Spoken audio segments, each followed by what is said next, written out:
fallacies, creating a mess direct. Back to this brick machine with all of the rest. DC, dying, electricity.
And pop. Hello. Welcome to the desert hare. And welcome to, I suppose it would be a terrace now, because we're not really in the Orsia anymore. Final Fantasy XIV, probably my favorite game, period.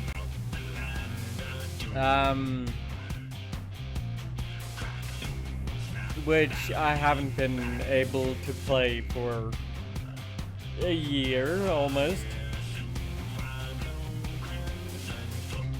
So, ouch. I'm catching up currently, which, I only just started DAWNTRAIL, so catching up is probably not quite the right word. Last time on, we arrived in Tyrol. So, we should let us continue exploring. Thank you, Servbot, for banning the spammer. Anyway.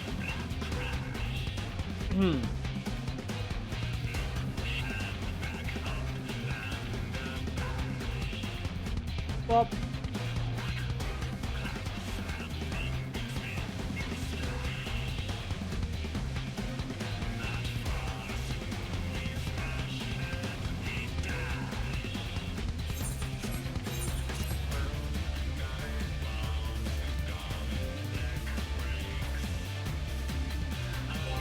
Right.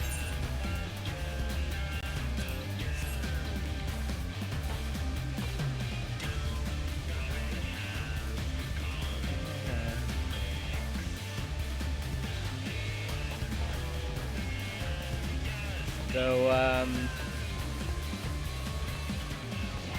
welcome to the Cares FC house.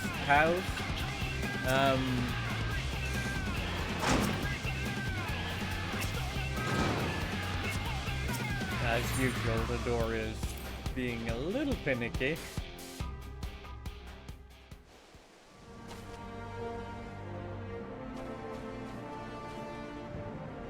I would have preferred to build my house in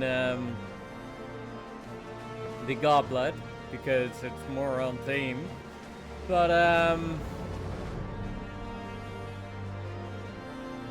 yeah. Anyway.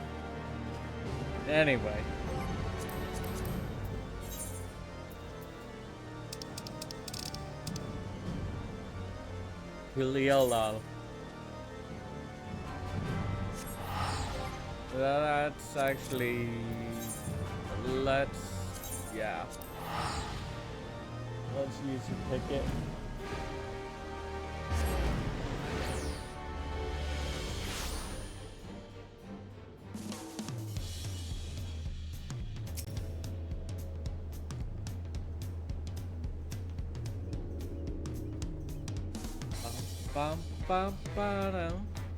I really like the jazzy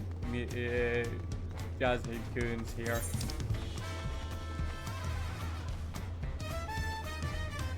Anyway.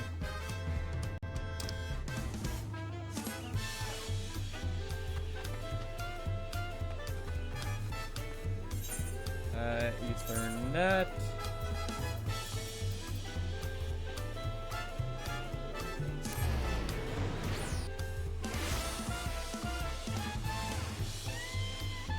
Balak Shunsa.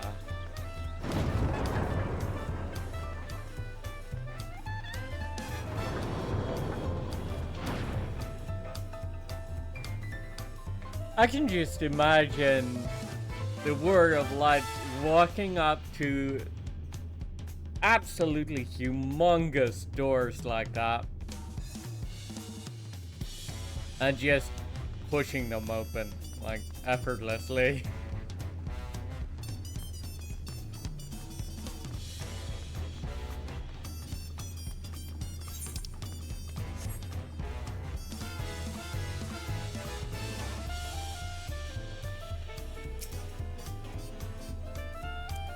Do you have a better feel for the city now?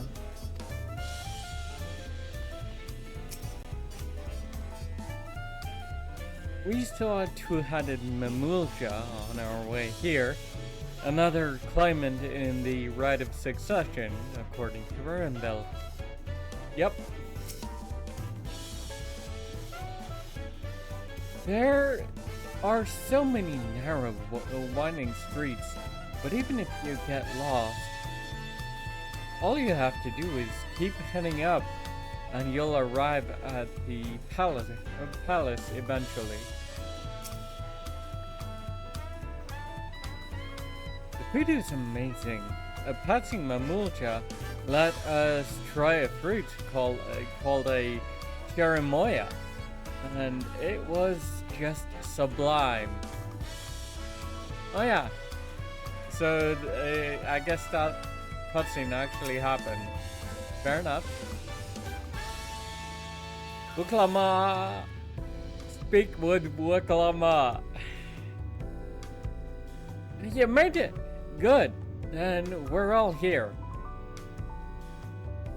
I'm still hungry enough to eat a whole roasted colibri, but the contest won't wait for us forever.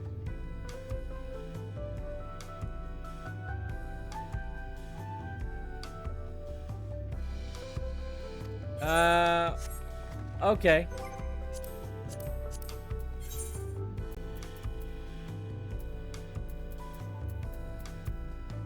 Let's see.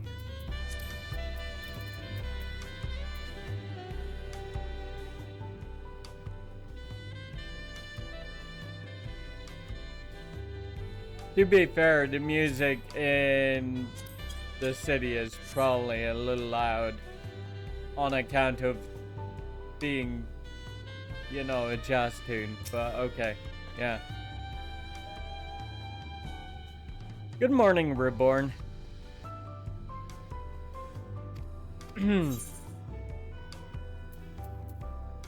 Ooh, mention chroma chest.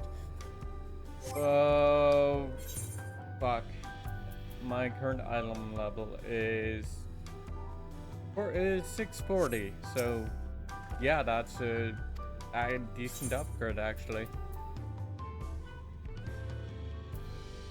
Well, on my new to upgrade anyway.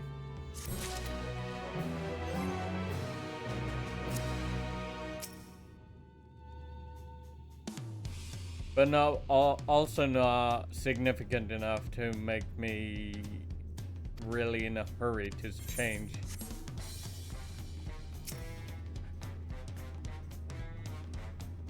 Oh, I could ask Namika to cook me up something afterwards.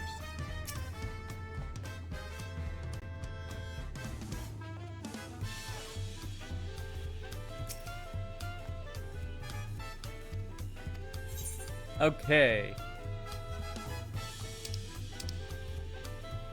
Upon speaking with Aaronville, several cutscenes will play in sequence.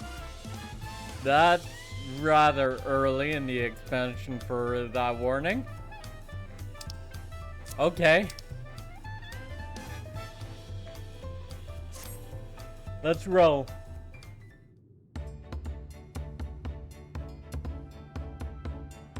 I've acquainted the twins with the city as best I could in a short time.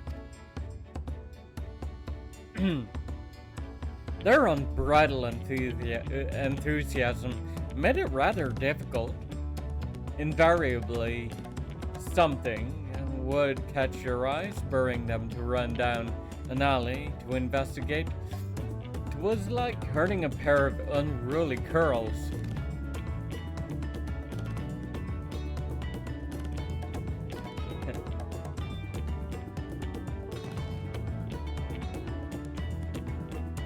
I understand all too well. Charlian had the same effect on me.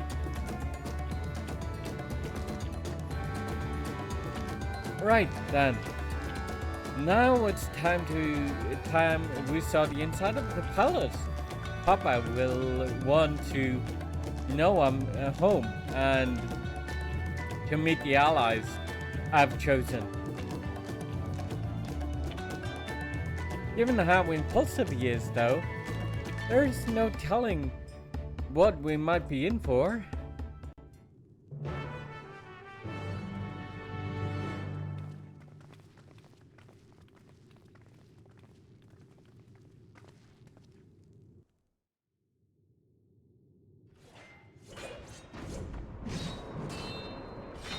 Oh.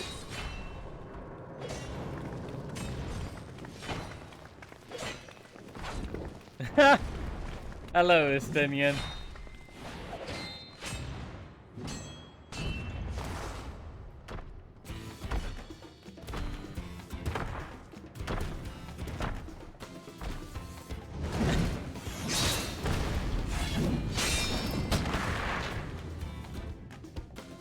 Estinian? When did he get here? This looks familiar, actually. I think this is.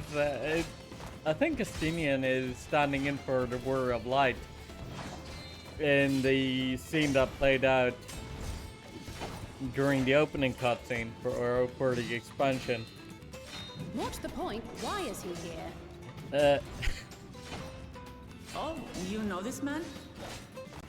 Yeah, so to speak. Whenever my father spots a promising opponent, he invites them to Sunperch to duel. Pressing duties or no, he can't resist a good fight. So the one Estinian is crossing blades with. Yep.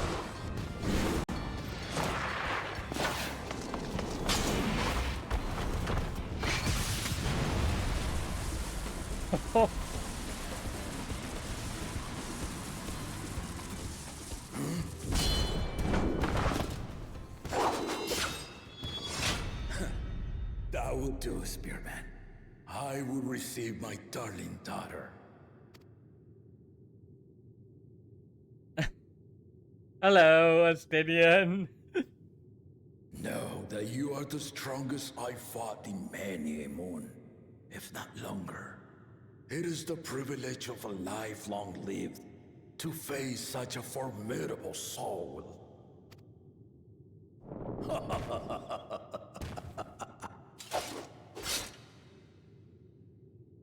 If it's formidable you want, then look no further than that woman there. Hello.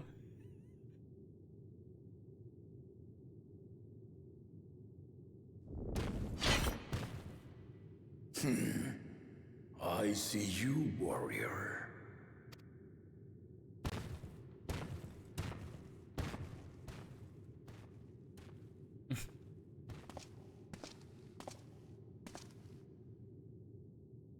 We had no idea you meant to visit Tyrrell. I've seen what lies east. This time I chose west. And thus did our itinerant dragoon make his travel plans. You witnessed our bout. If you thought he was fearsome, that was with one head dozing. I'm not sure I understand.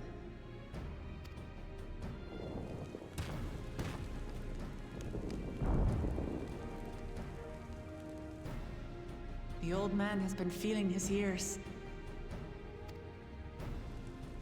The uncovered side is the head of resolve, and age has only deepened his love for combat. But the head of reason, wiser of the two, sleeps more and more these days. As I understand it, the veil helps with the restoration of his magical energies. Enough about me, Lamati. I want to hear of your adventures. Lamachi. Probably a designation of affection, I'll say. A term of endearment. It's what my family calls me.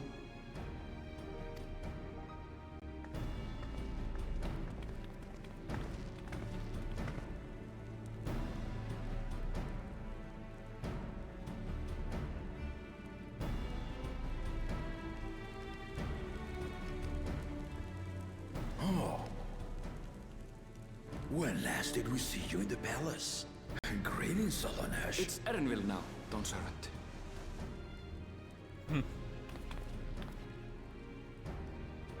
I took the name while abroad, and have since grown accustomed to it. Erenville, then. And these others? I assume are Lamati's recruited allies.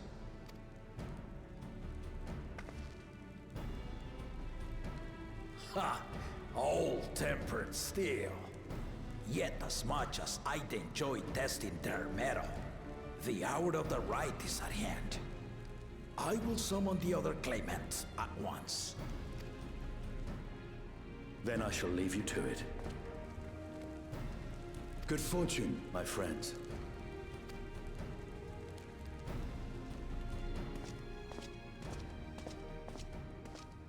Bye, Estinian.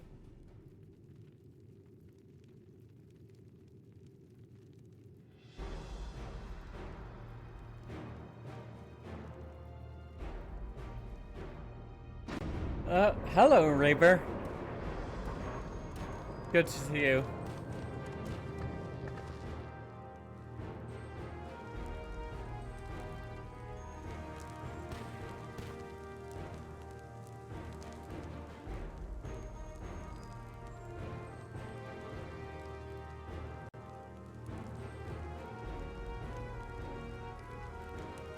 The claimants are assembled. The first promise, Zorolja. The second promise, Gona. The third promise, Uklamat.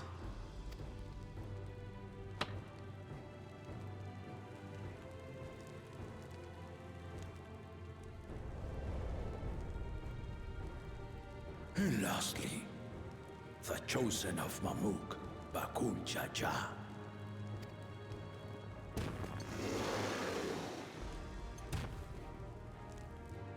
You four will compete in the right of succession, the outcome of which will decide who takes my place as Dawn Servant. I am not the man I once was. My wiser half sleeps the days away. And it is time I yield my position. But mine is a torch that has never been passed. Tuliyola is young. And so I look to the always for inspiration. The right of succession. The means by which the autarch of Mamuk was chosen. Only the two-headed were deemed fit for this contest. But the Tuliyola I built is a nation of many peoples. Our leader needn't have two heads, nor be a Mamulcha at all. So I gave the right of claimant, not only to the son I sired, but to my adopted children as well. Yet the opportunity to rule was still not equal. That is why a recent tournament offered a place in the contest as the winning prize.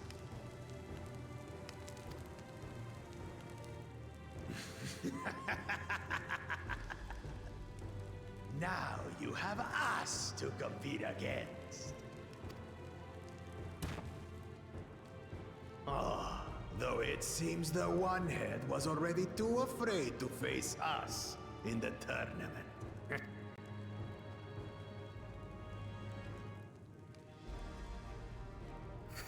Our brother was in Shock Tural leading the Landsguard on a campaign to eradicate a Tural Vidral. Anyone with sense would know he was too busy for games.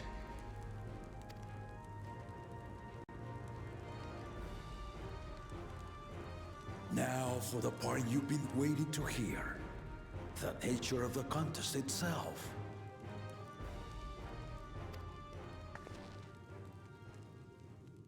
To triumph in the right of succession, and thereby claim our nation's throne, you must travel the lands of Yogg-Tural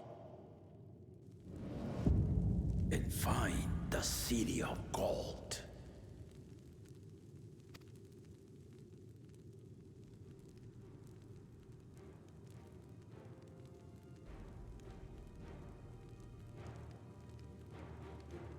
If I may, Father. Speak, Kona. The Golden City is an ancient Turali legend, but after so many failed attempts to find it, the story has become more fairy tale than fact. If you would charge us with such a quest, are we then to assume you have proof of the city's existence?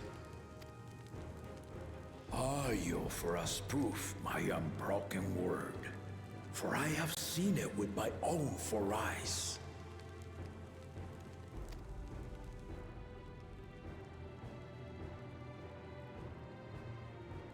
The city's real. All those years. This was before the founding of Tuliyoba. I traveled the lands of Tural with my companions. And we ended our journey at the gates to the Golden City. I need to have you do the same. But in order to achieve victory you never proper, went inside. you need to break the seal I put in place. Bring them.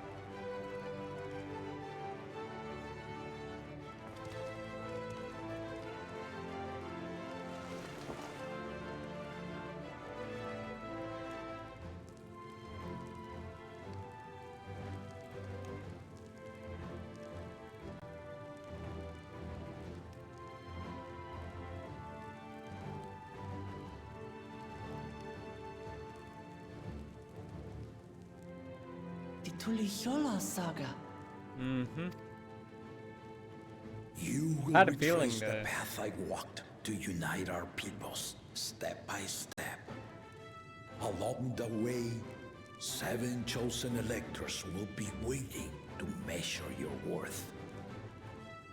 Yeah, I had a feeling they looked familiar. Those lights. Earn their keystones by performing the feats they ask of you. Once you've fitted each of the 7 tablets with the keystone, you... Oops. So the contest is in stages, none of which can be skipped by rushing to the ultimate objective.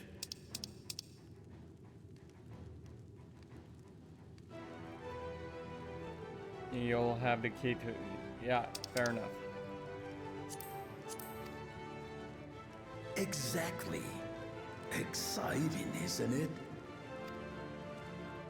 Martial tournaments, hunting festivals, and now this? You do so love your contests, Papa.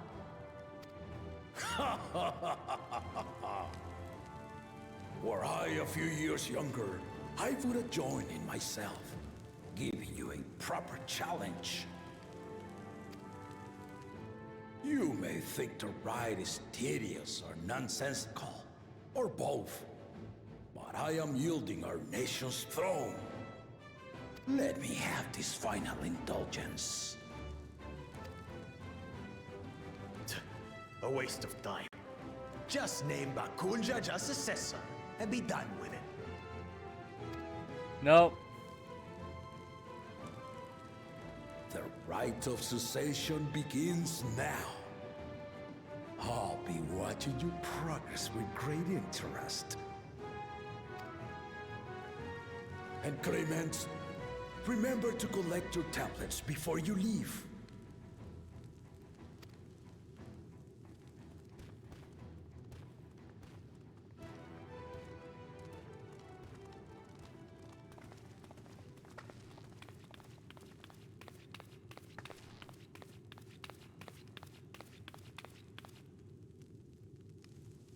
You are one of Lamachi's allies. Speak freely.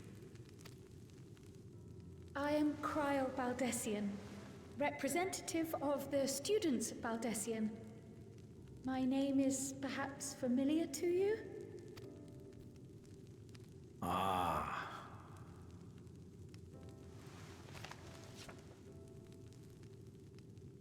It would seem you sent this letter to my orders some years ago. The ink has since faded and much of the writing is illegible. Even so, we managed to determine the essence of it. A request to investigate the Golden City. Included with the correspondence was this Maybe I earring. should just have get the set the scenes to auto progress. A fairy tale and a piece So I of can put jewelry away were the enough to convince my controller. grandfather to sail halfway across the world. So there is surely some greater mystery at work here. On behalf of the students, I've come to seek clarification on the matter. Have you any knowledge you might share with me?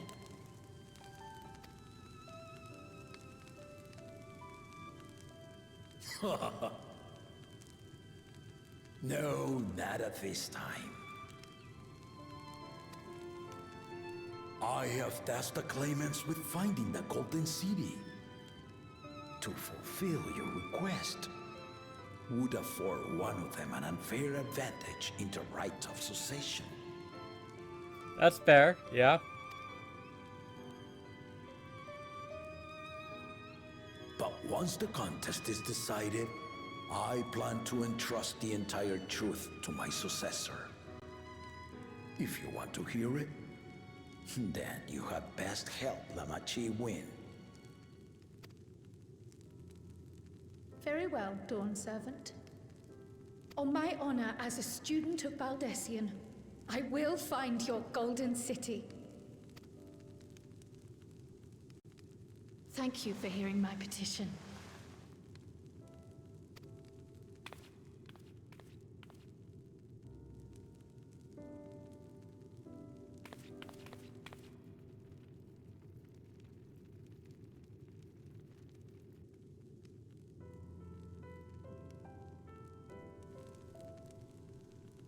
How about that? She's grown into a remarkable young woman. You should be proud, Galov.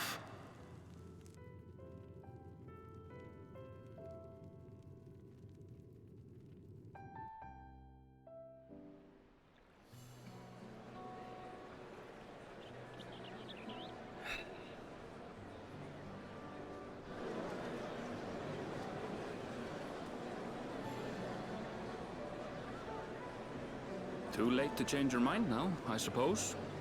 But are you sure you wish to be part of this?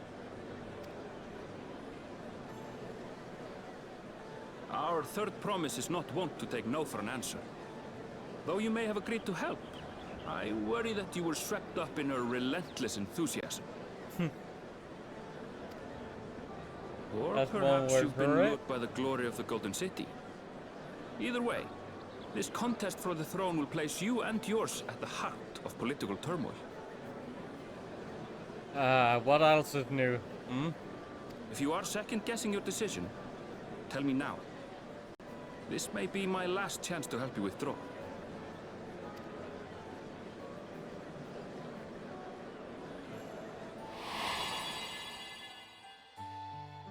Life is a series of journeys, my friend, and there's no telling what awaits us on the long road. But what's important is to be true to yourself as you walk it. Only then can we hope to be content when we arrive at the end of one and step forward into another.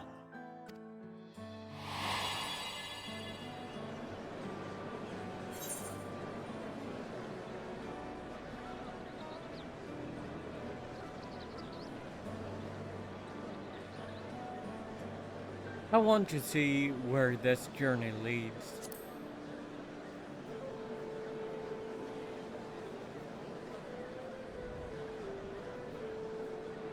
So you are committed to your path? I will speak no more of it then. As for my own involvement, I can no longer conduct myself as a mere guide, I think. Not after the Dawn Servant's revelation.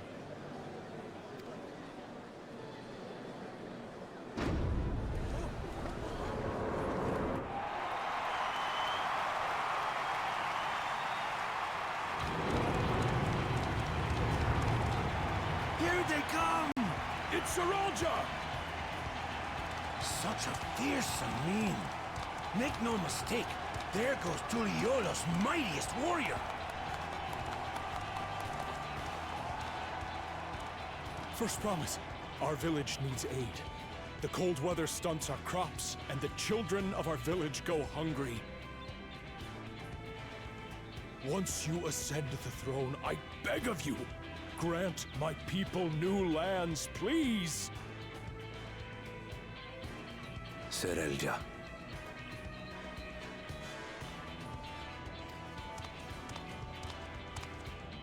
Take heart, tiller of the soil. The Resilion's son, blood heir to the Dawn Servant, has heard your pleas.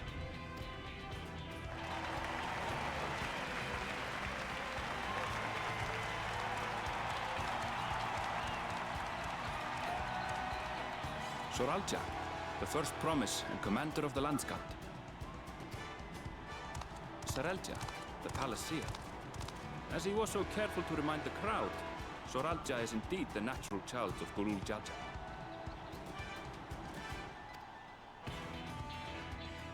And Resilient Son, is that another title, like the first promise? After a fashion, common knowledge has it that two-headed Mamulja cannot sire children. Yet Saralja was born all the same, with the head of Resolve's features and the head of Reason's scales. An extraordinary example of life's unyielding resilience.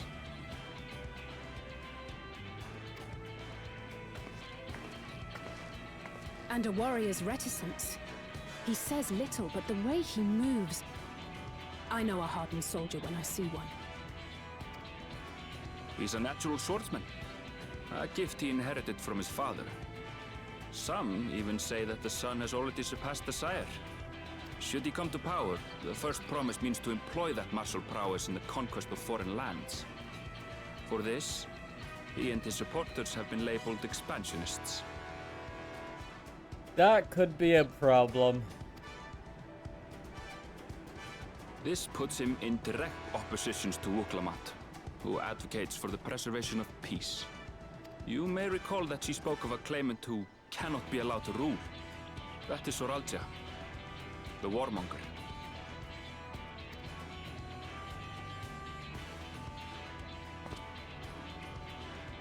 Cryon, are you all right? The echo. It gave me a glimpse into Saralja's ambitions. Interesting that she got an echo vision and I didn't. I kinda like that. Deep and unknowable, like an abyss. Yet at the same time, a roaring, unquenchable fire. It was a trifle terrifying, to be frank.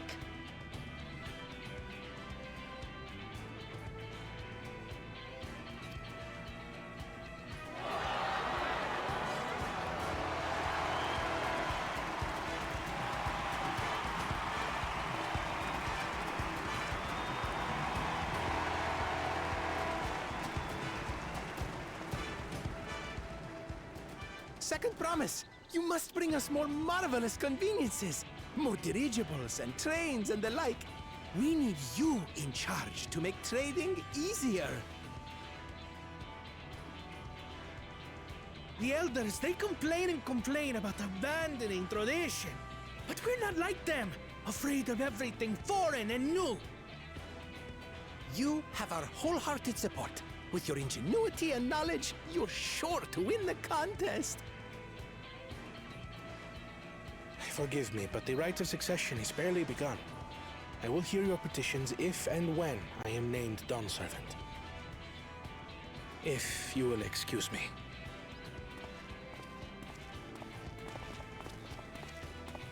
Plain spoken, as always. That's Arcona. Practical to a fault.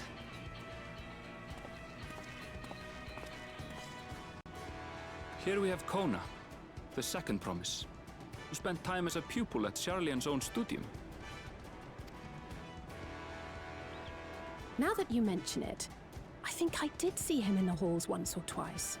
There was nothing to suggest he was Turali, much less from a royal family. That was by design. He forwent his usual garb and took an Eorzean name to avoid attention. So it was Kona who introduced the dirigibles. And the railway too, given what we just heard. In furtherance of his goal, to enrich Tuliolal with every bright notion he learned of in Sharlayan. He is the hope of those who prize innovation. As aloof as he may seem, Kona and Wuklamat actually get along rather well. They bicker and banter as only close siblings do.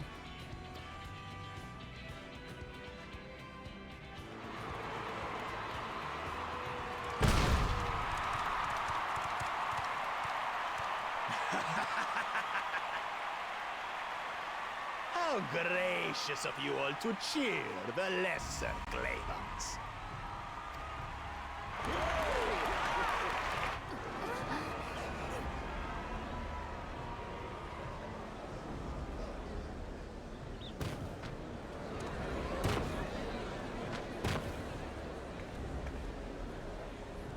So, come now.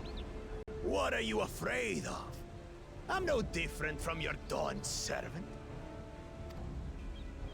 That my kind should reign is Mamulja tradition, and has been so since before there was a Tuliyolan.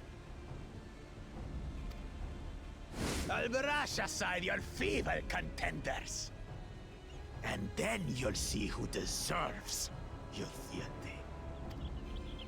Yeah. Well said, brother.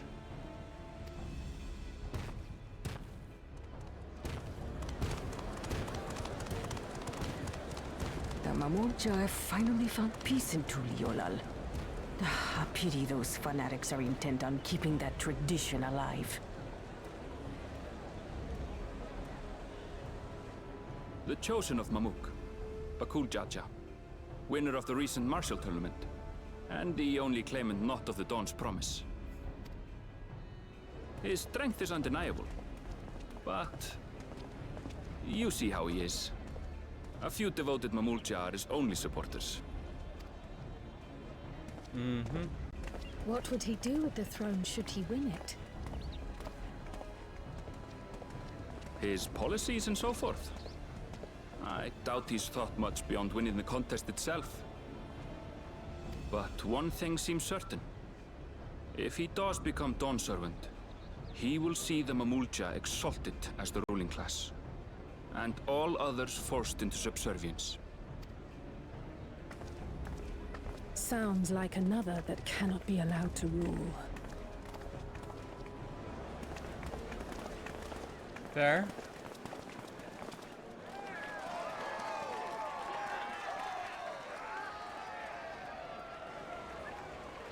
I cannot help but notice most of the crowd are dispersing after all the other claimants have left. We wish for one thing and one thing only, third promise. to abide together in harmony with our neighbors whom we love in this land we share. It is our way, the Turoli way. Galul Jaja built for us this peaceful nation, and we beg you to preserve it. You have my word. I won't let your pleas go unanswered.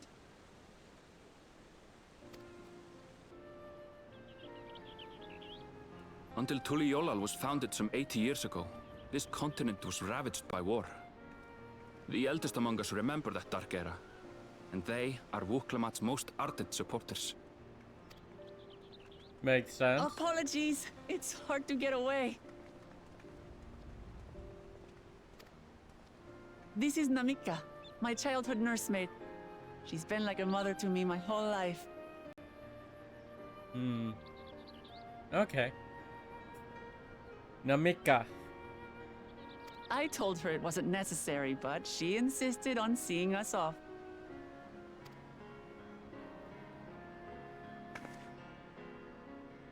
I place our precious third promise into your care. Did you know Wuklamat was taking part in the rite of succession? Of the Dawn's promise? I thought it was only Zoralja and Kona. If she has any accomplishments to her name, I've yet to hear them. Compared to the two Mamulja, she pales in martial prowess. And then there's Kona, who's far and away the most educated of the bunch. I hate to say it, but it's hardly a competition. It's fine.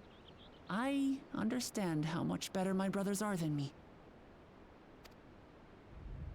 Better? Wuklamat. Alright. I have never thought of you as the I need a lesser moment. sibling.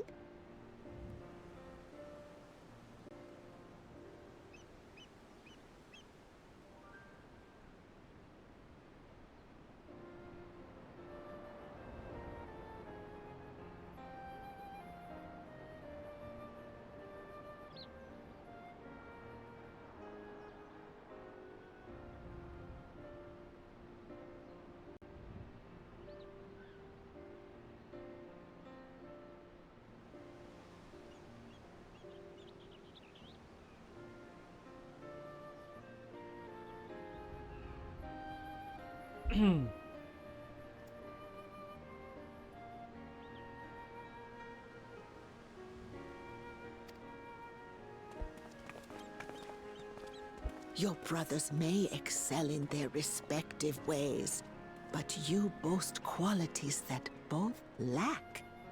A strength that is yours alone. Having cared for you for so long, I should know. Thank you, Namika.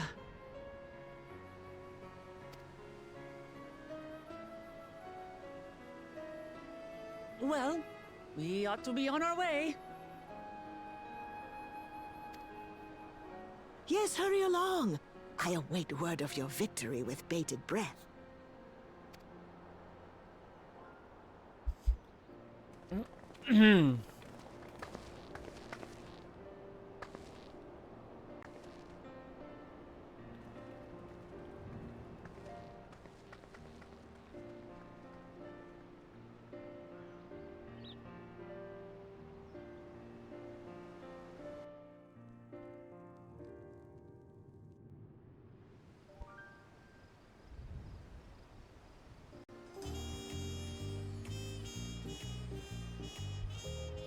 Ah!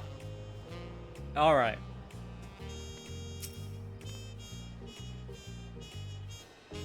I know not what drives Zoralja, but it engulfs him like an inferno.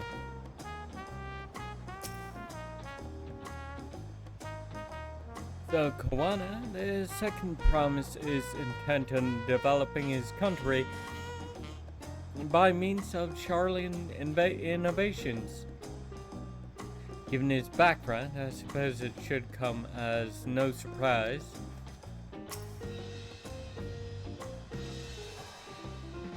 That two-headed claimant, the Bakul Jaja, treats everyone around him as lesser beings.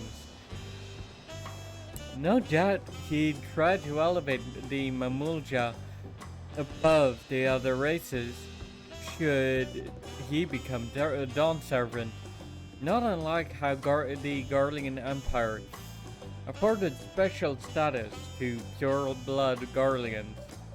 That's true, yeah? As you just witnessed, Wiklamat has no great army of supporters, not yet, at least. Well, she has Namika, and I think she has you, Erenvel, so that's two.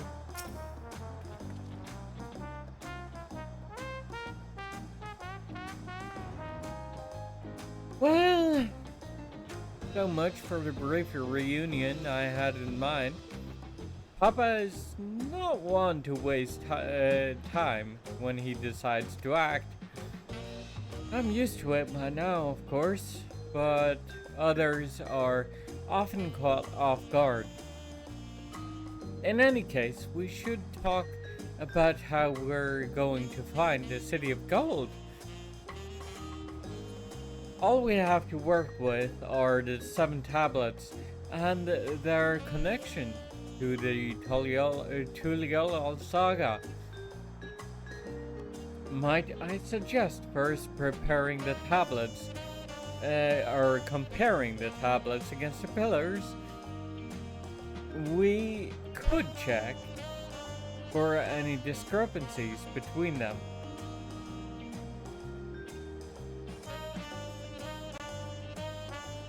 Good idea. Let's go look. Go and take a look. Yeah. I just realized that was probably Alize talking, and I read it like Vuklama, which, fair enough.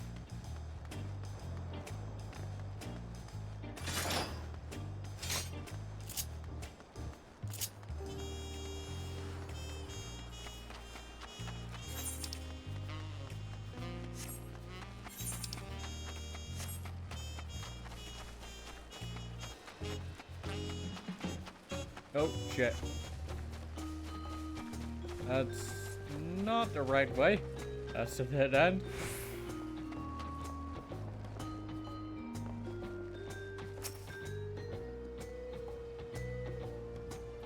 Who do you think is going to win this right of succession? The whole city is talking about it.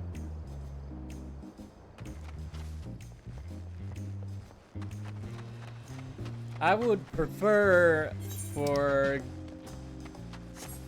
maybe Kawana. If Wukalama doesn't win, then I would think I would prefer Kawana.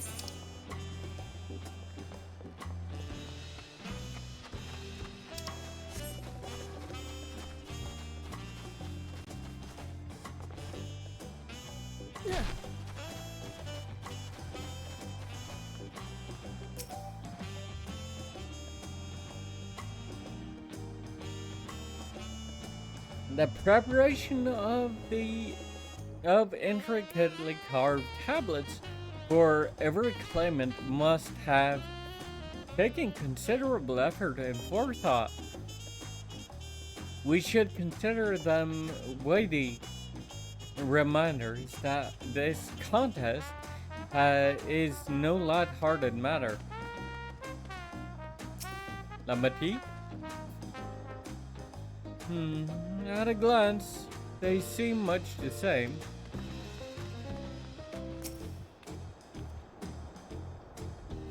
I won't give up until we find the Golden City for Wiklamat as well as myself.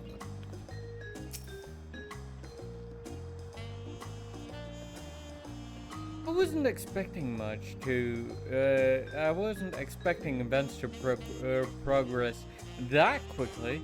But I won't complain. The contest is the main reason we're here, after all. Okay, Alpha note.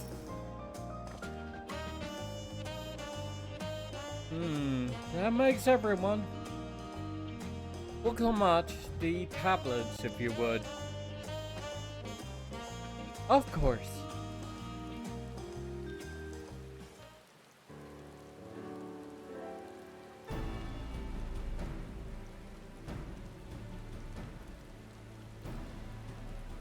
Everyone has a tablet? Then let's compare them to their respective pillars. Keep an eye out for even the smallest differences. Fair enough. Of course, it had to rain for this.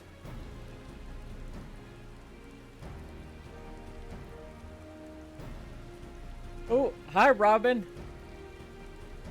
Thank you for the lurk.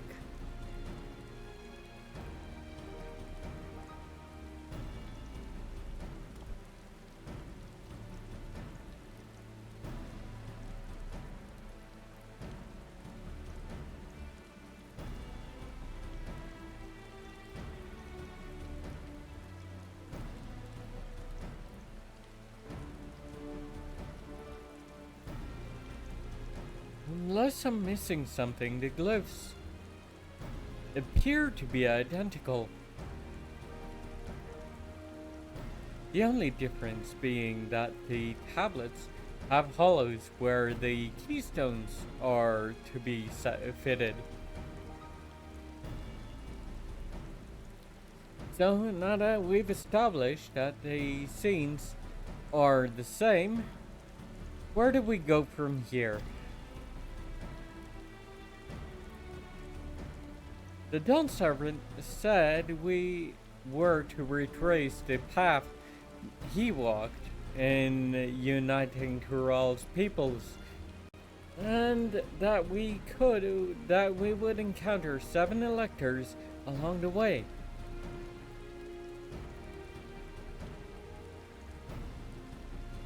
And we have the answer in front of us.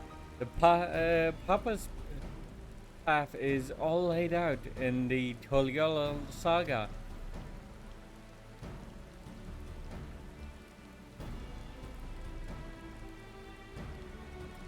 The events the glyphs portray, do we know the exact locations where they took place?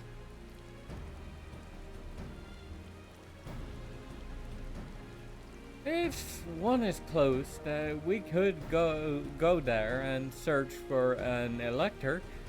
That would confirm we're on the right path.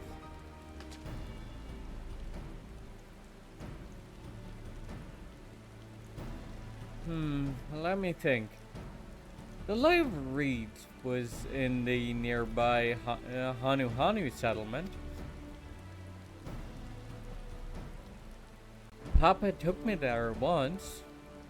It was during a festival season. And the whole village was alive with good cheer. There's also the Lay of Gold. That one involved a Palapella village, which is about the same distance from here.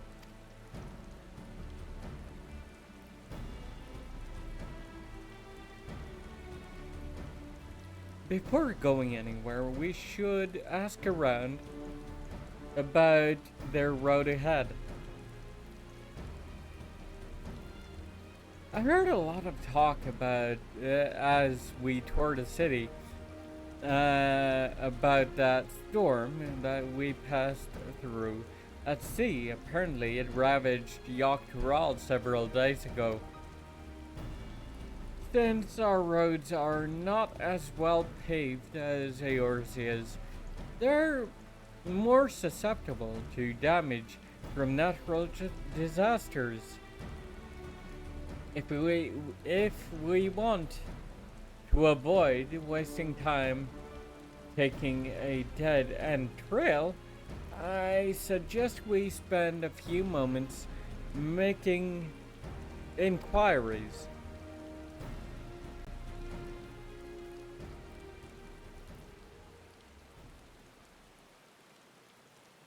If it's information we need, just leave it to me. I'll bring the information to us. Or food to your belly, rather.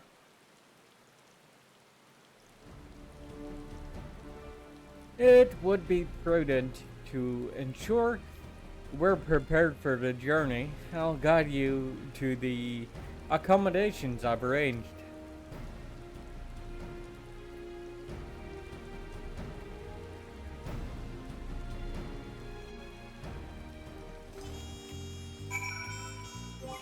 Okay. I'm gonna turn the kettle on and get some coffee.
Okay, I'm back.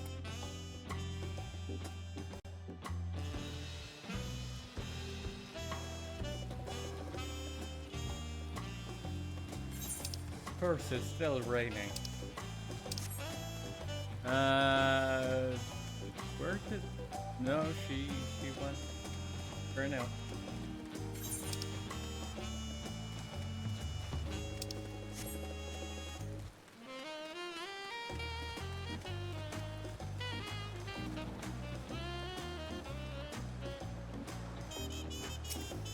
Alpino. What a comfort to have our lodging sorted in advance.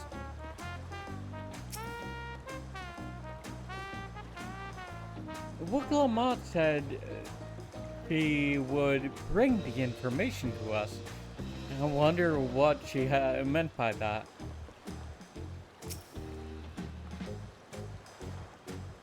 Oh, such lovely little cottages. And they're on the water. Ah, I see.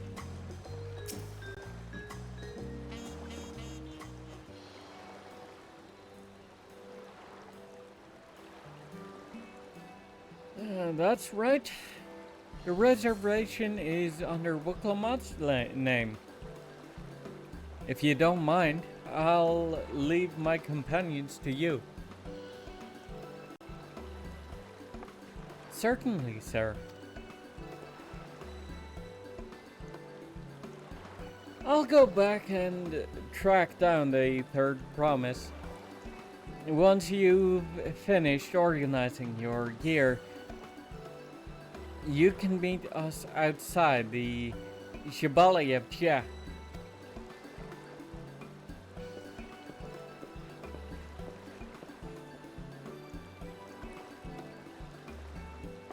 Greetings, visitors to Tuliolal, and welcome to the Berard Cabins. Whenever you are ready, I will show you to your rooms.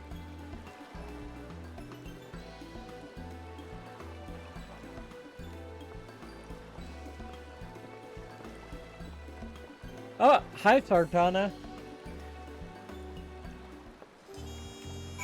I hope you and Robin are doing well, both of you. Wait.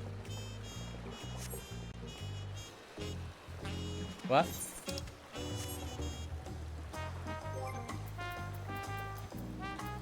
Also,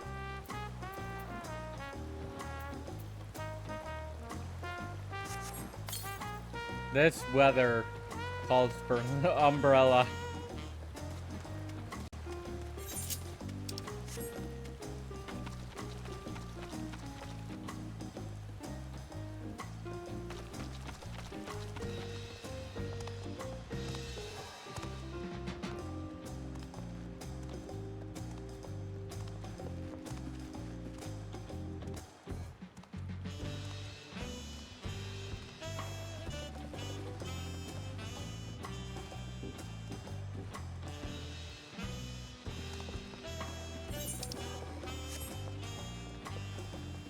Not quite.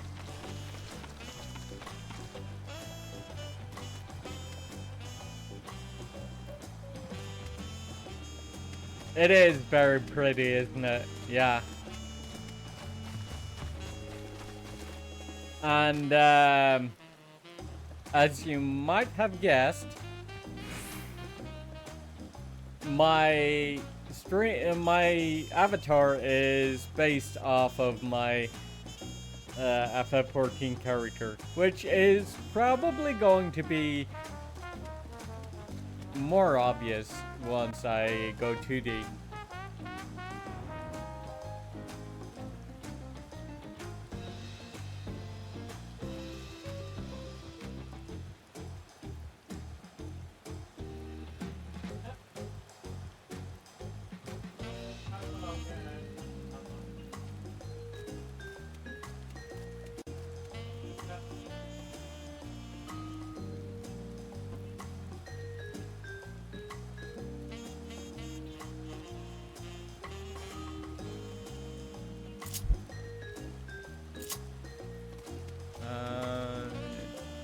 Yeah, up here.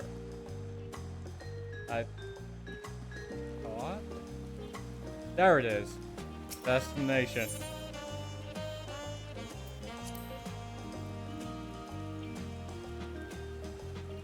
Come on, don't put away your umbrella.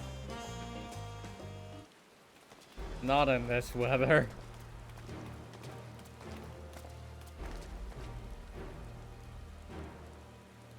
Trust you to be the keenest to head out, Nadia. Well, yeah, of course. But where are Aaronville and Wiklamat, I wonder? There. Oh, good. You're all here.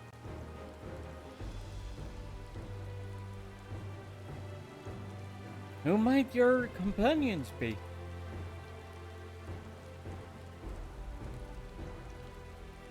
Seeing as we needed information, I thought who better to get it from than the locals.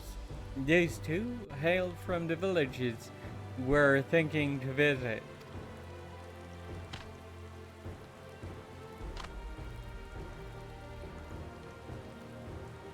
I give you credit for taking initiative, at least. What do you mean, at least?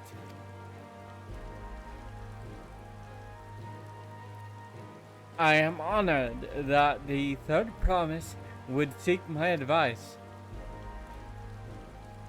I too am happy to answer your questions.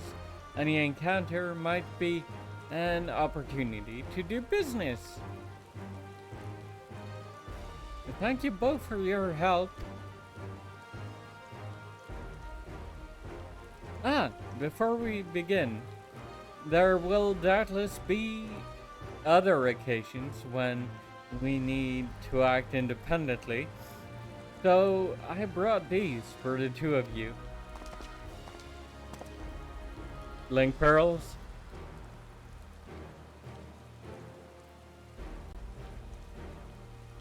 What's this? It is called a link pearl, a gemstone harvested from a special shell. When linked together, they allow people to communicate across great distances. Is that so?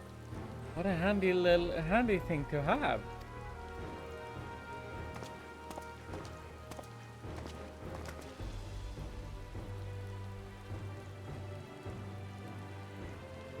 It'll be very useful on our travels. Speaking of which, I should get back to introducing my two new friends here.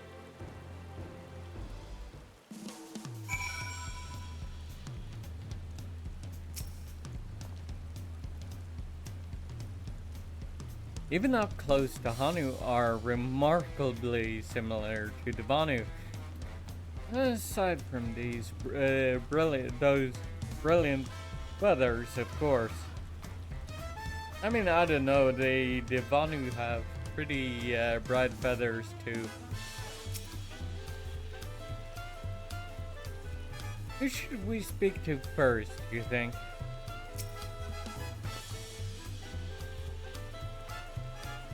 Is there a reason the Pelu all wear those masks?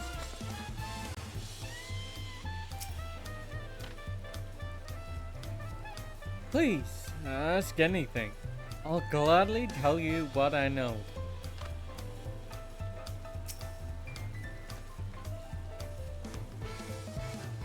What a stroke of luck! To forge this connection to the palace, may it be the beginning of a profitable partnership.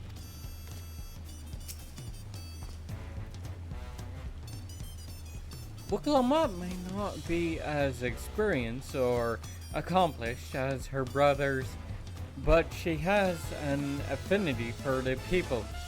For her, finding those willing to cooperate is as simple as asking.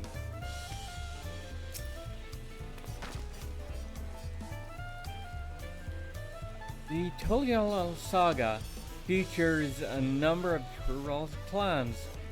Two of those, the Hanu Hanu and the Palu Palu, have settlements relatively close to the city, so I brought a representative of each. As I mentioned before, the Hanu are a cheerful people who love their festivals.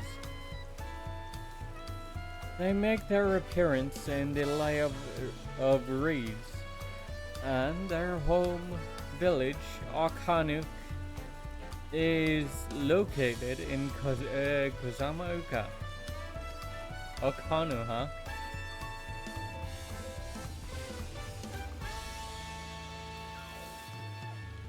The other smaller fellow is one of the Palu, a clan of businessmen and folk from Urkopacha. They appear in the Lay of Gold and craft all kinds of marvelous goods in Wachumpalo, their village. Now, as for deciding which village to visit first, why don't you put that adventurous instinct of yours to work for us, Nadia? Pick your destination. Fair enough.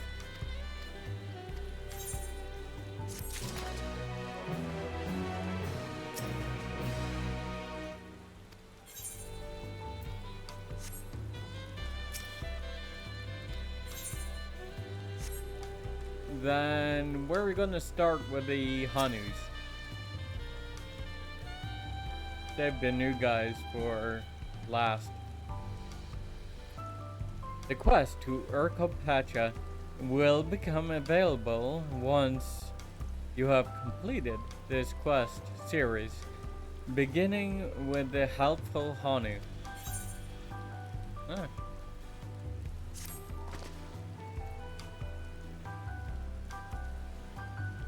So what is it you'd like to know? The route to Okhanu. We go south through the Arch of the Dawn, then follow the road which runs alongside the Kozama'uka River. Is that right? It is. Be warned, however, my brethren tell me the recent storm has rendered the path even muddier than usual. The footing is quite poor in some parts. Far worse was the destruction visited upon our homes, though. Houses were torn apart and several people injured, if not killed. Even our beloved festival is in danger of being called off this year. If you do still plan on going, I must urge you to proceed with caution. We'll be sure to watch our footing. Thank you.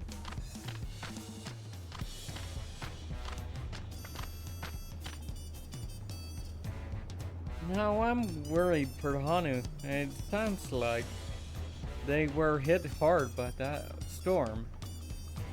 Anyway, if we're bound for Kozama'uka, we should head over to the arch.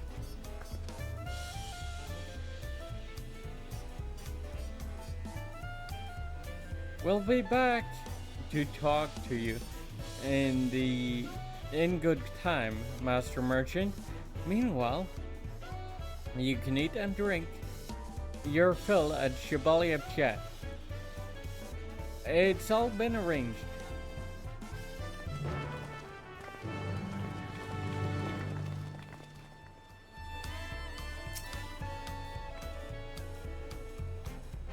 Unlimited tacos and in exchange for a few days of my time? I'd be a fool to pass up that deal. Oh yeah. Big fat tacos, oh big fat tacos.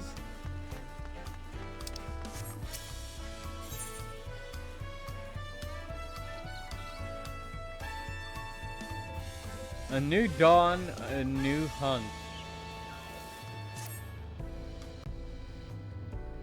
Yuda, you are Nadia Root, are you not? The adventurer from across the salt who has been lending the third promise her strength?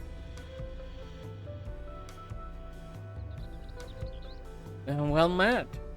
To tell the truth, I have been meaning to make your acquaintance for some time. I have a proposition for you. You are familiar with the Eorzean hunts, yes? We have something very similar here in Tuliyollal, and having heard much of your philanthropic spirit, not to mention your capacity for violence, one more than the other, huh? We should very much like to recruit you to our cause. If you are interested, speak with my associate, Bal-Aga. The Shibral is a master of the hunt and administers to the builds in the square overlooking the port. Tell him the Wing of Protection recommends you.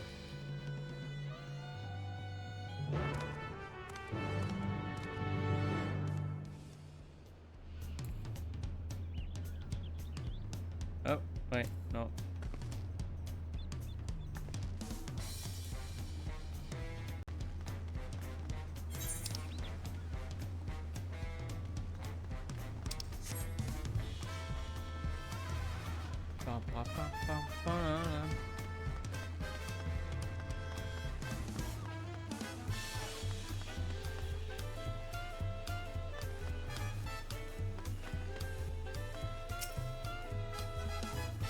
Bal-Aga. What do we have here? Your posture could use some work. But you've got good eyes. Eyes that have seen a few things. You're here to sign up?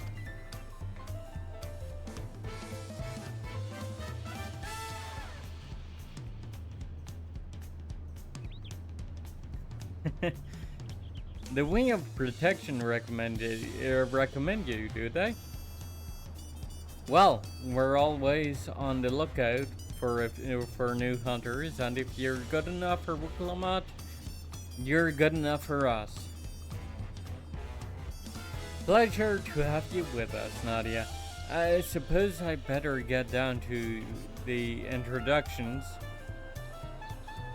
Or maybe I don't need to. This whole idea came from your side of the sea, after all.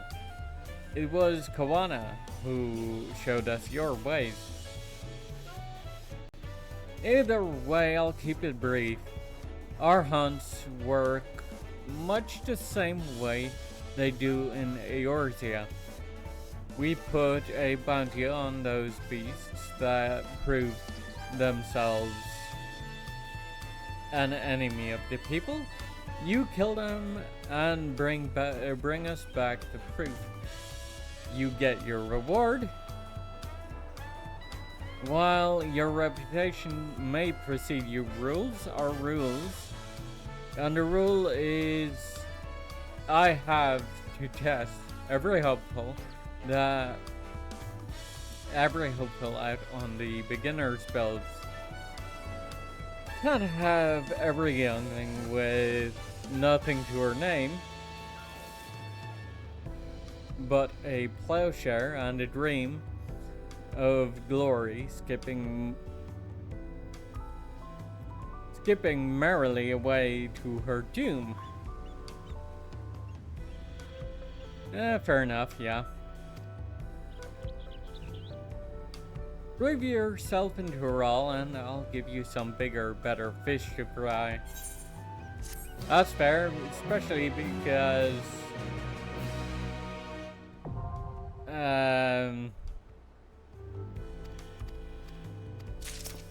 the third and elite rank builds would probably kill me. Even if I even had access to them. Anyway.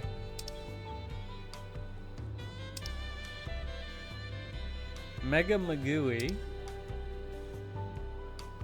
Bander Curl. Jungle Iguana. Hammerhead Crocodile. Woodsman. Fair enough.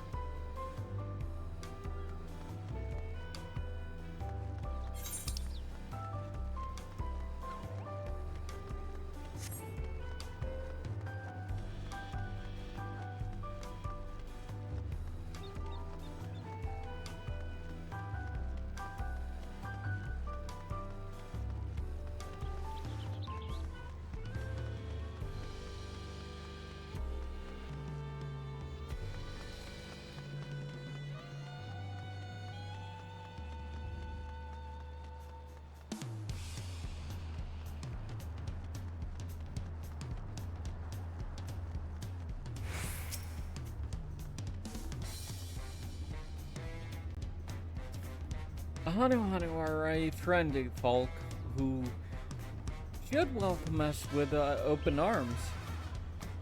Assuming they are not too preoccupied with the recent troubles, that is.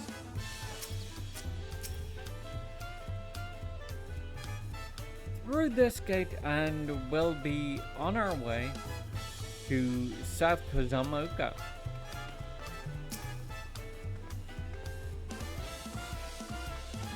I swear that gate gets bigger every time I see it.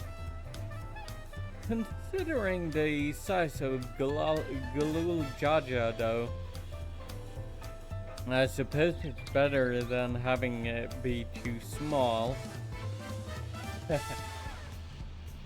It's also made for giants, so...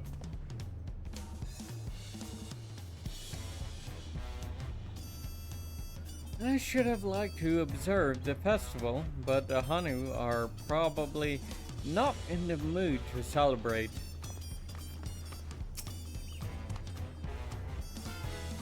Heading to Kozama'uka?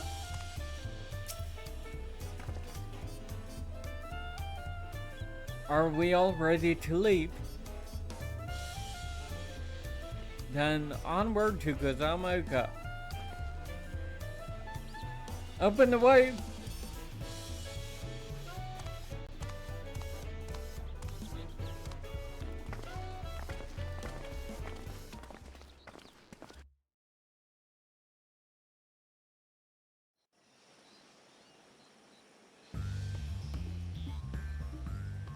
Kozama'uka, the land of rainbow terraces.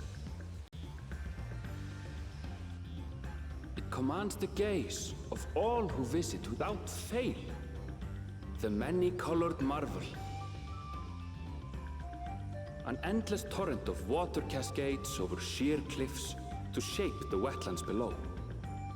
To its relentless flow, all life must yield.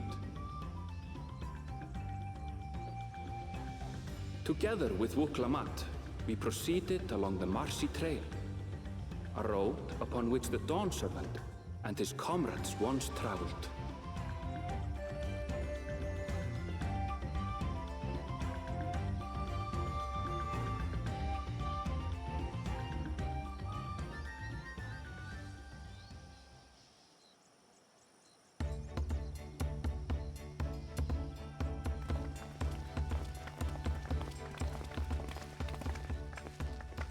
Look at those falls.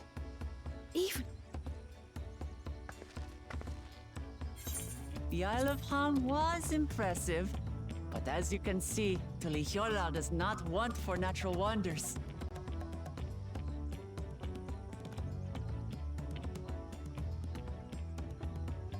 The ground is swampy, so watch your step. You wouldn't want to fall into a bog. I won't. I told you I've been here before. Come on. Okanu isn't much farther.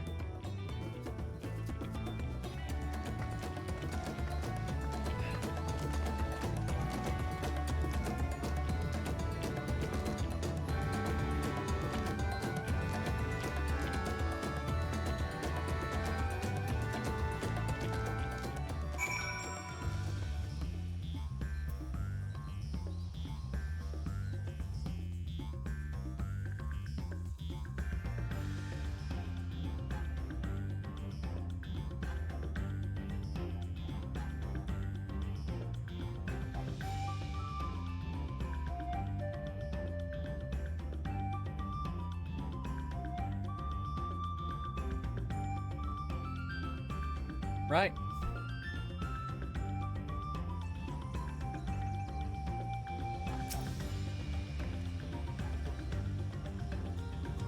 I'd love to stand at the bottom of those huge waterfalls and bask in the majesty of it all, but pity we're so far away.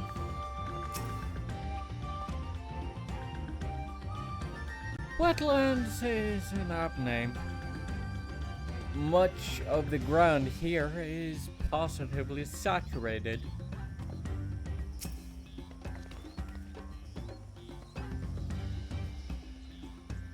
There is no stopping the third promise, is there? A good thing she has Arundel to keep her from getting lost. There. For all his grumblings, he's certainly there for her. Everyone should be so lucky to have such a loyal childhood friend. Right, let's get moving. If we continue along this road, we should find ourselves in the village before long.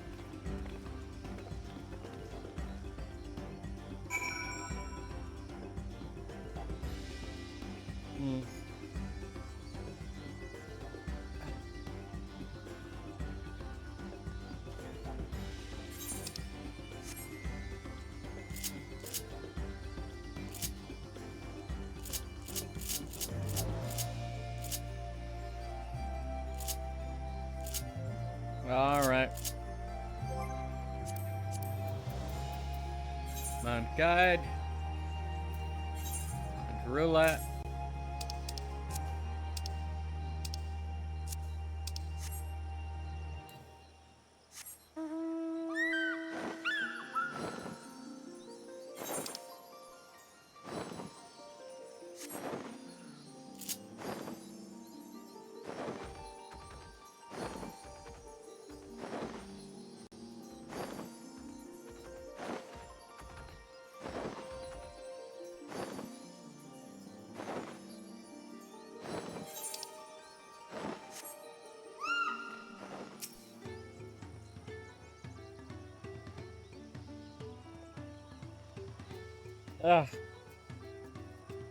The water from the falls must flood the wetlands and flow into all these streams and rivers.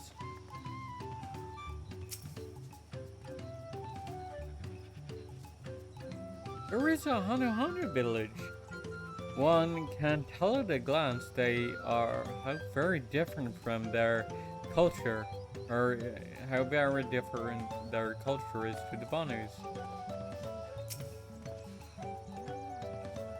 Ow! Stupid distracting waterfalls.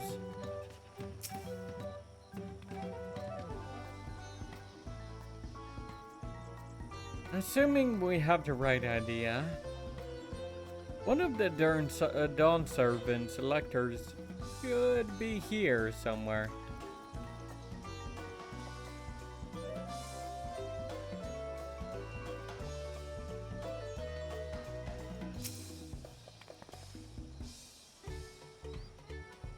Everyone has arrived.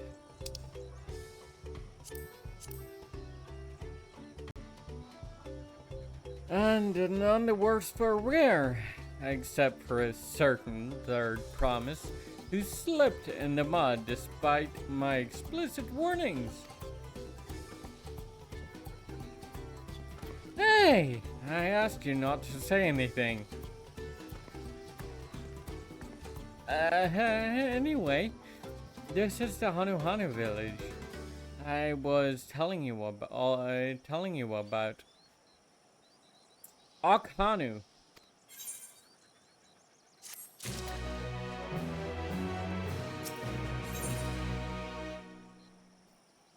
Muklamat wishes to seek out the Dawn Servant's elector.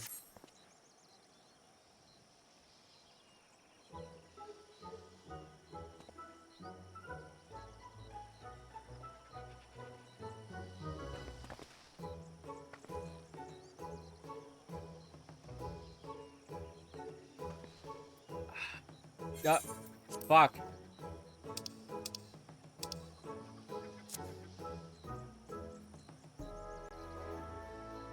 It's like our friend said. Hey, people are in no mood for festivities. I can only assume they are still recovering from the damage wrought by the storm.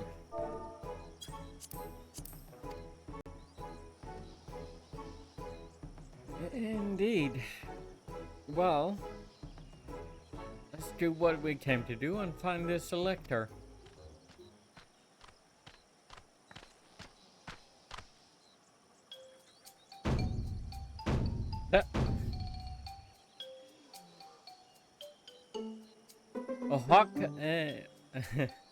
Ohokali.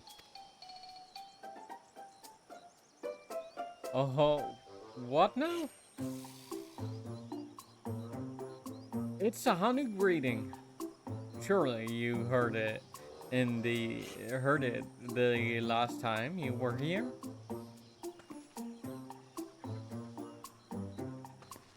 Well, I was busy enjoying the festival. Greetings to the third promise and her entourage.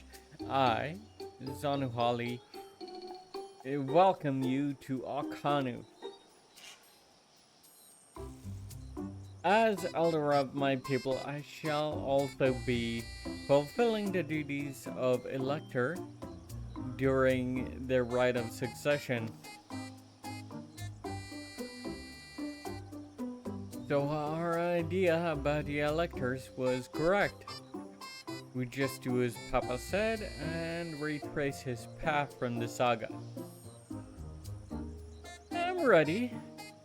Give me the feat and test my work. All in good time, all in good time. In fact, I came to let you know that we are not quite ready to begin. For the moment, please enjoy the hospitality of our village.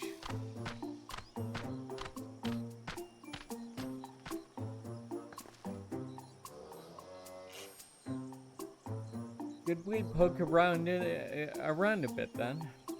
We might pick up some clues about the feat. You know, prepare ourselves. That's surprisingly prudent of you.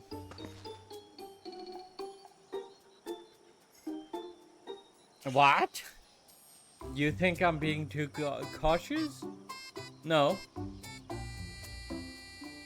If anything, you don't give off the air of somebody who is cautious enough. No, I'm impressed is all. You admired and respect your father, who is prone to decisive action, so I expected you to rush in first and ask questions later. Or never. I do look up to Papa, but you should know that he was a he has a pragmatic side too. The head of reason is the thinker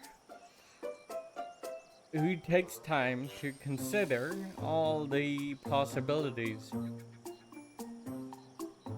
With the long naps he takes these days, though, the head of resolve is less restrained by his wisdom. I cannot fault you for thinking that's all there is to him. But there is more to the Dawn Servant than you've seen thus far. I should like to speak with the head of reason one day.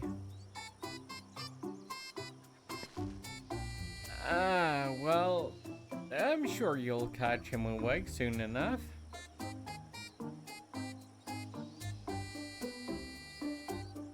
To return to the subject at hand, you wish to take a look around Okhanu then? Do some groundwork before the feat begins? Something like that. I mean, I could probably pass this test with my eyes closed, but it'll keep us busy while we're waiting. Wokalamat has a right of it, as Elder Sanuhali is a resident of this village. Learning more about it can only improve our chances in the feat. Might I suggest a division of forces? For instance, Ernville, Alisay, and Kryle could concentrate on the southern half of the settlement. Meanwhile, Wuklamat, Nadia, and myself will handle the northern half.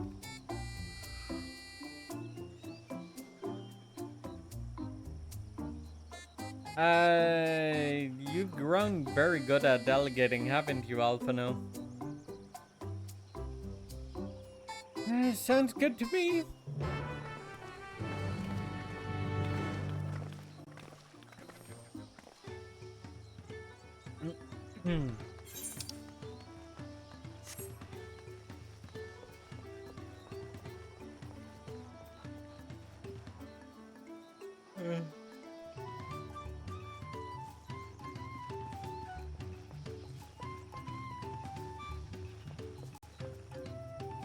Gemstone trader. Thank you.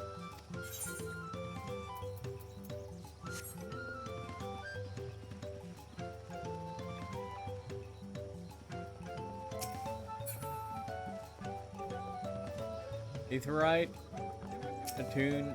Thank you very much.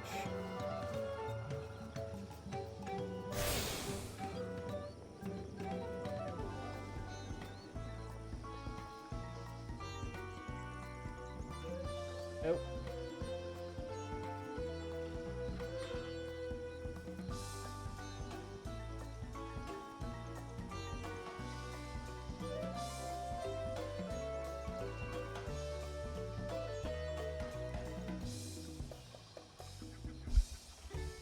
He could have stopped in to say goodbye, but fair enough.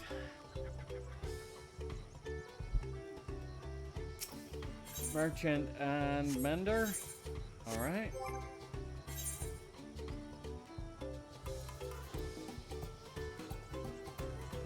All my gear is in good condition though, so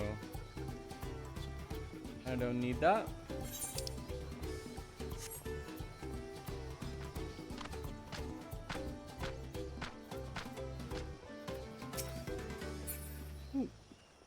Lama Wuklamat.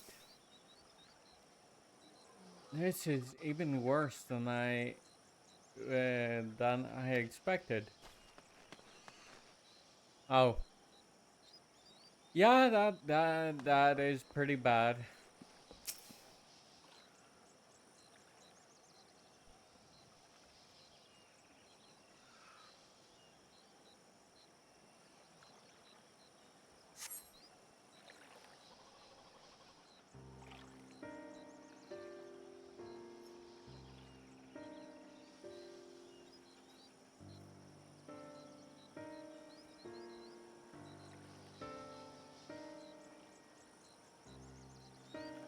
Hello, bear.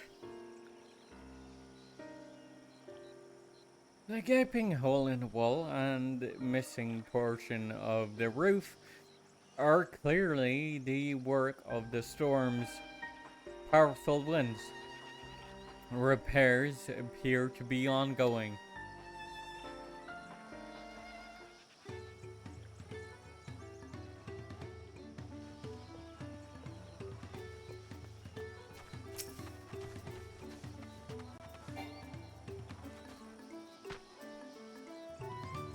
What's your head, friend?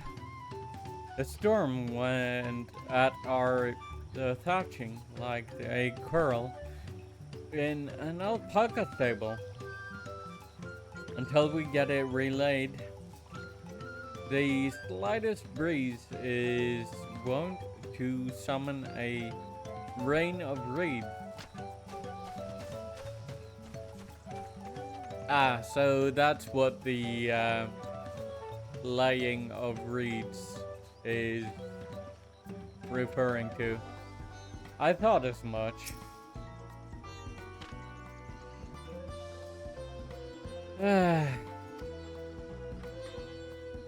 You heard about the storm? I've never seen the likes of it before. With the supplies and the help of the Dawn servants, and we were making progress repairing the rebuilding our homes. But while roofs and walls can be patched, there is much else that was lost for good. Oh.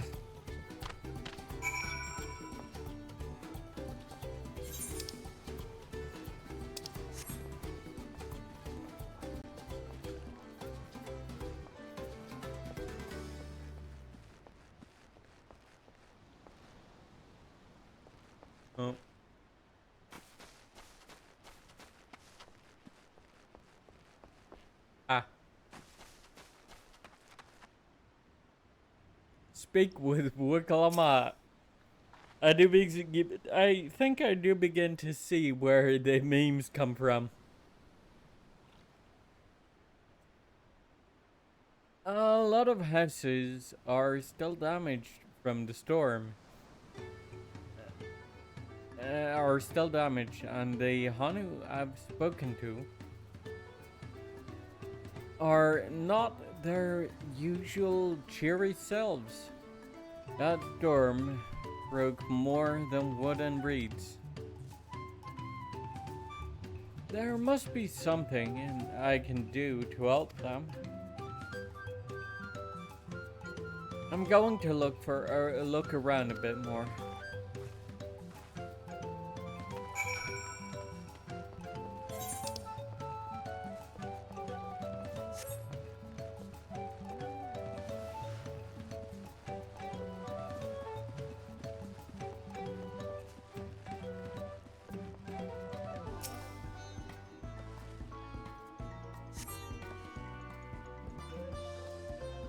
The dry and shrunken bundles suggest the reeds were harvested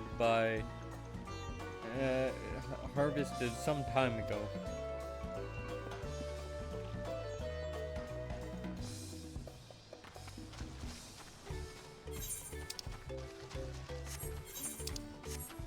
I mean, if they thatched the roofs with reeds, it makes sense to keep some on hand just in case a storm blows through.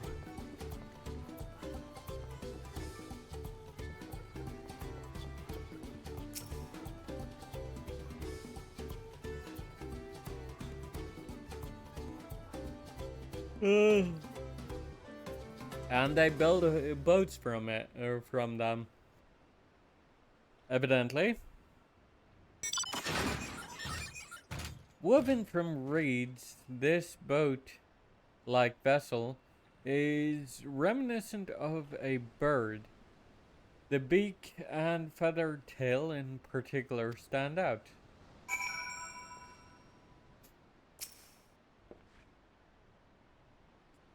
This boat must be woven from the same reed I've seen gathered into bundles here and there. The plants hold both practical and cultural significance to Hanu then.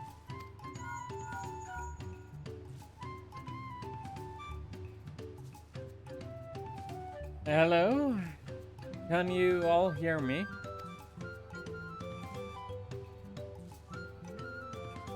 I'm told they're ready to receive us now. Come to the large building in the south of the city, or of the village. On my way.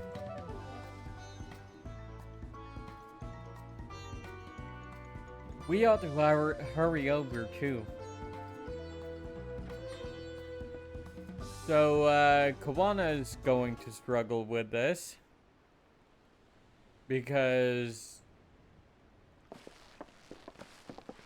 if I were to take a guess, I'd say you need to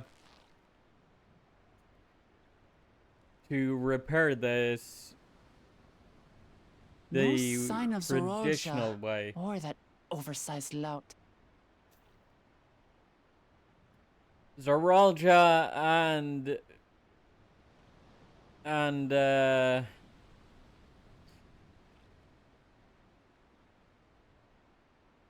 Jaja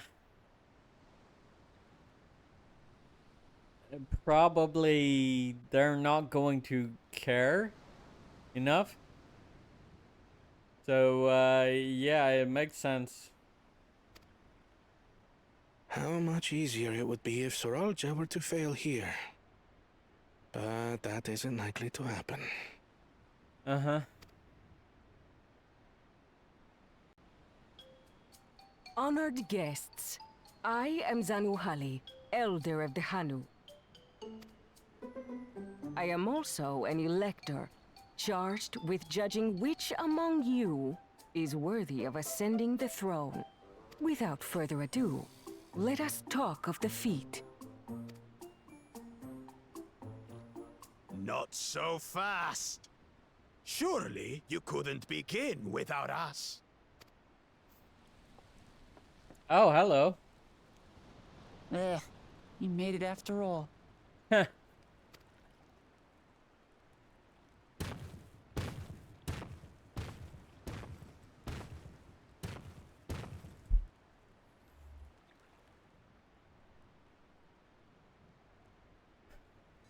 No need to fuss. There is no time limit for this challenge. Now, if you would allow me to proceed.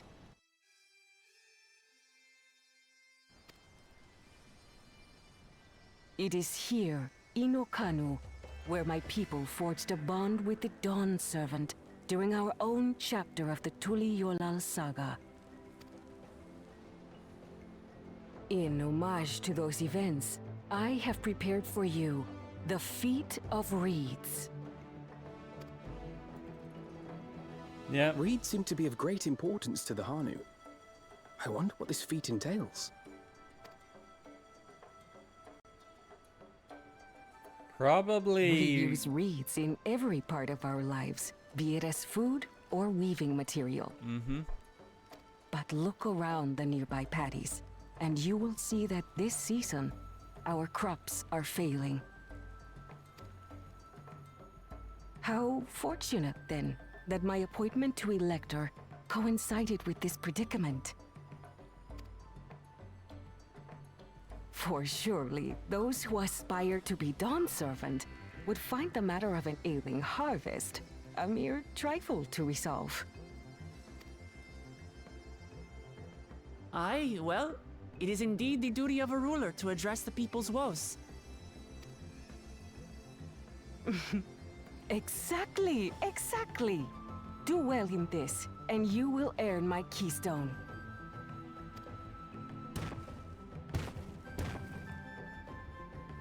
Why bother mucking about in the mud when we can take the stone by force?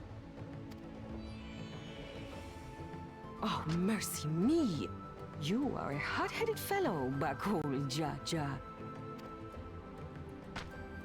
Some electors may enjoy going toe-to-toe with scrappers like you, but I refuse to entertain your base instincts. Arrangements have been made. Should you attempt to engage a feat giver in combat without their consent, word of your immediate disqualification will be sent to the palace. If you're still feeling feisty, then by all means, draw your weapon.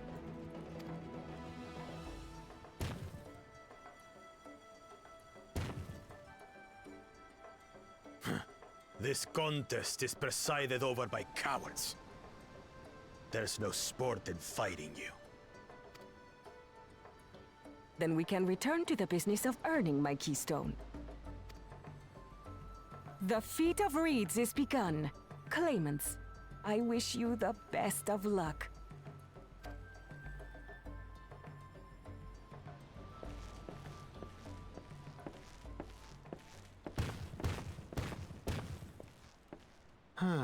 The clever kitty crossed the seas to study foreign novelties. He might know tricks we don't. Tricks we can use. What of Little Miss Mittens?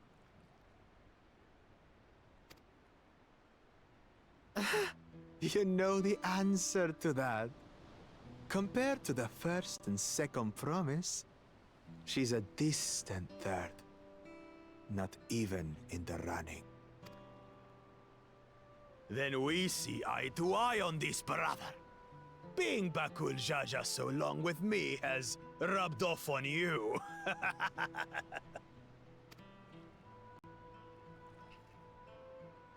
These allies of hers, though, they might be a problem.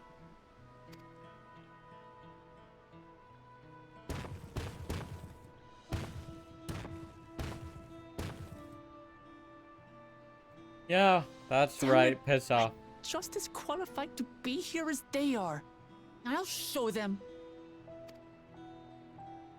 Easy now. There's no time limit, remember? Let's keep calm and think things through. Right. You're right. I won't win against that lumbering Vidrol by losing my head.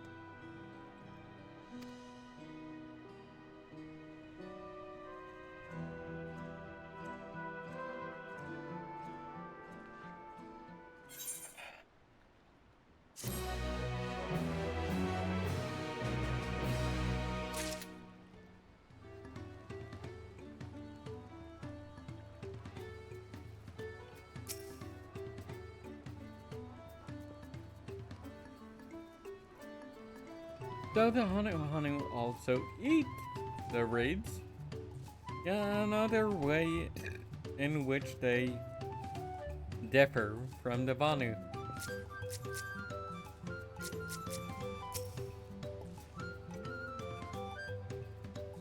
This kind of feat is tailor-made for a rational, educated scholar like Kawana.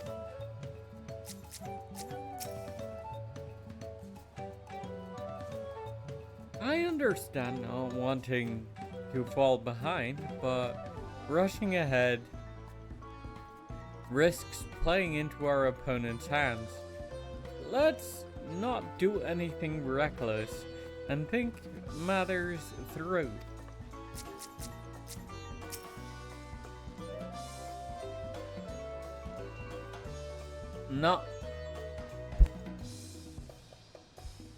Not that I intend to gratify him with a response, but Bakul Jaja's provocations are hard to ignore.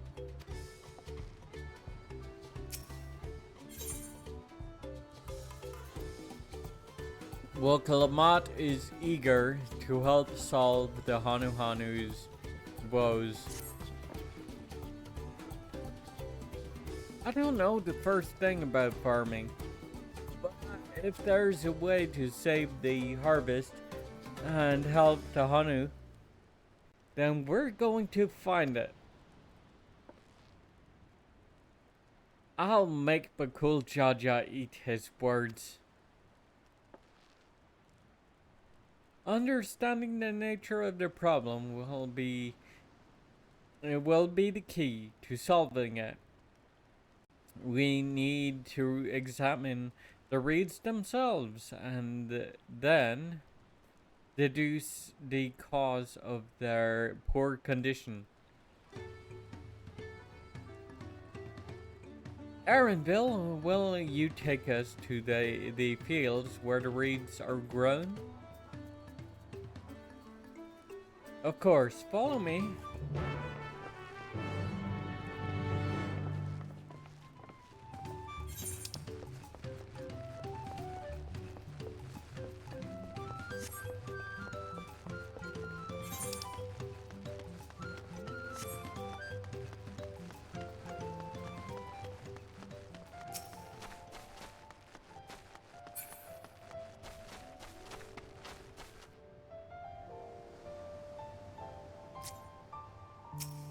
Heavy Matamata.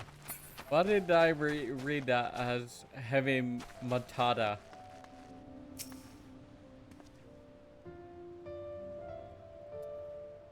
I know she wants to do her best, but she should be careful not to make promises she cannot keep.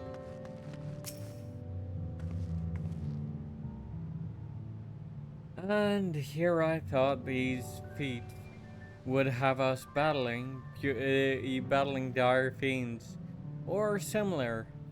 Agriculture is a far thornier problem.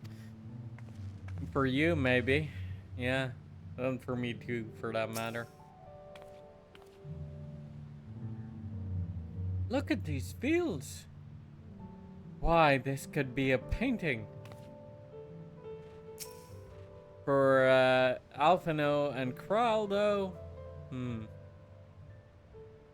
I see they irrigate the fields by diverting the water from the neighboring river.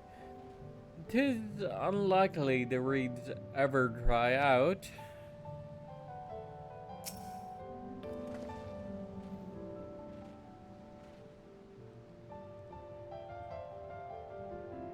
You can all stand back. I'll get to the bottom of this problem in no time.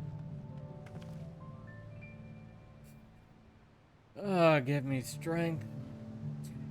Let's all of us scour the fields and help our bold leader identify anything unusual.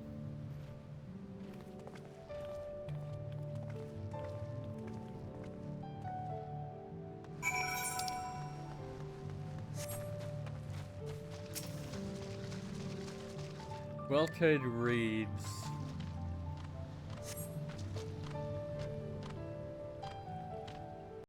As Zanu Holly described, the reeds appear wilted and unhealthy.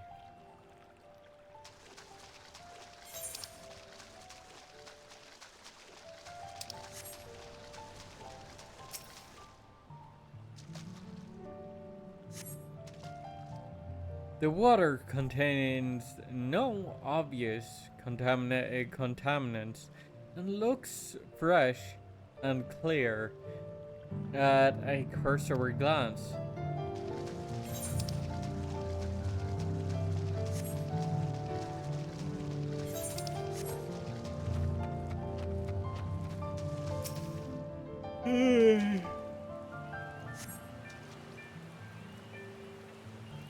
The soil in the paddies is as one should expect, rich in color and suitably moist, not dry nor flaky.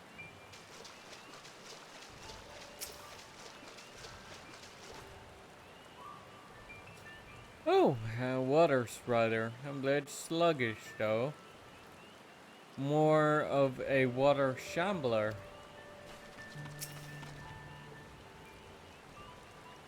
Not amiss with the paddies themselves, as far as I can tell.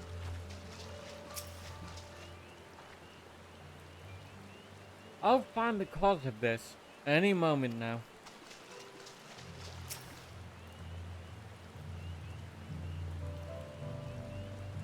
Any luck?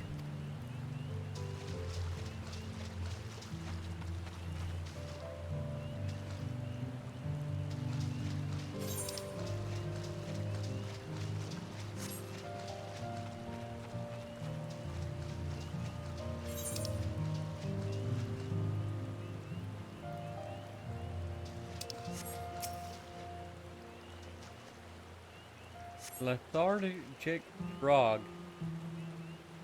Small frog catches your eye. Strangely, lackadaisical. It doesn't even bother to hop when it eventually scurries away.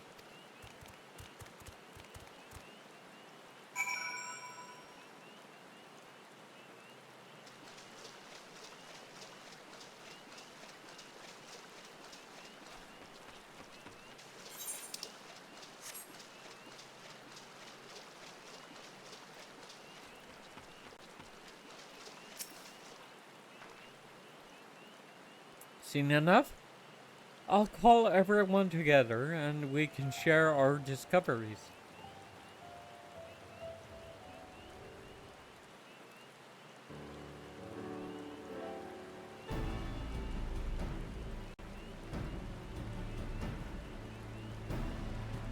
Well, what do we think? Any obvious problems?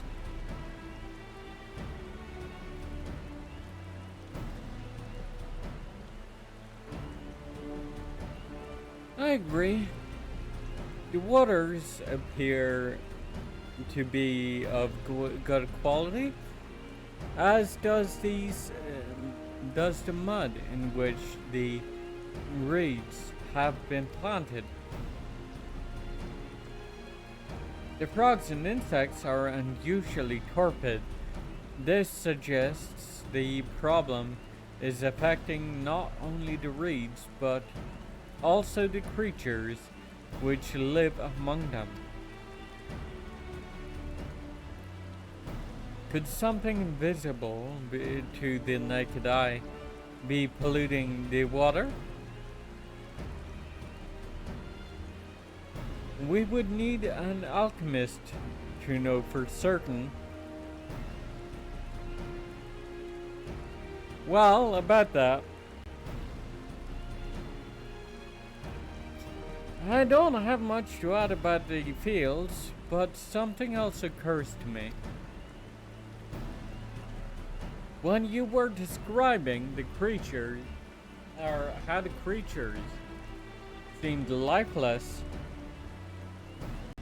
I couldn't help but be reminded of all the listless villagers. They've suffered a terrible tragedy, I know, but there is another reason for their flagging spirits, I believe. Go on.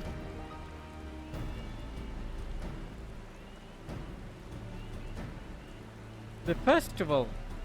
This is traditionally an occasion for celebration and renewal.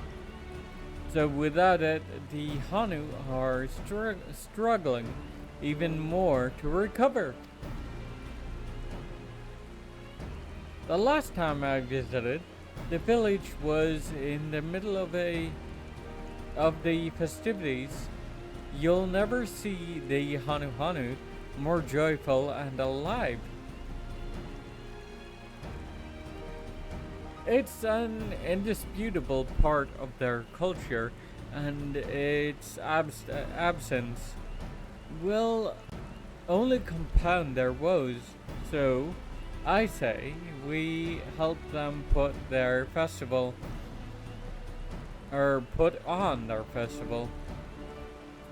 Give them a reason to cheer in these sad times. Who knows? Maybe fixing one problem could bring us to a solution for the other. Well, stranger things have happened.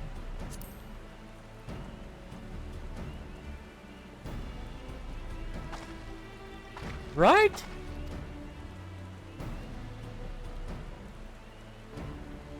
I fail to see the relation between festivities and fields.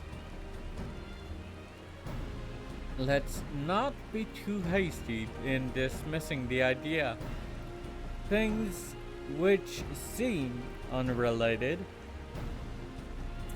can later prove to be connected in surprising ways. True. And being bereft of ideas as we are, any proposal is worth entertaining.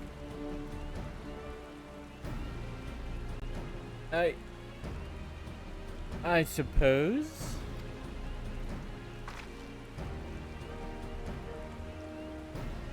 Besides, this is Wiklamat's journey. It's only right that we follow her lead.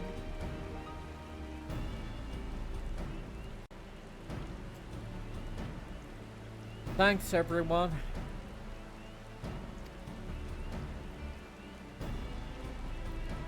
By the way, does anyone know where the festival is? It's like a boat woven from reeds that looks like a bird. That sounds familiar. I believe we've seen that. In that big building to the north. Let's go and see it.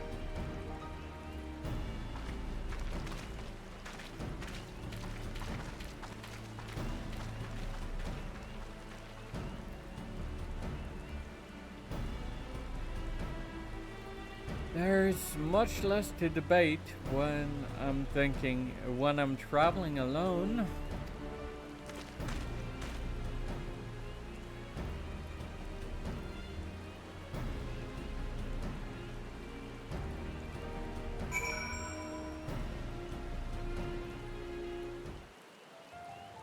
Okay, I actually want to take a screenshot from this particular quest.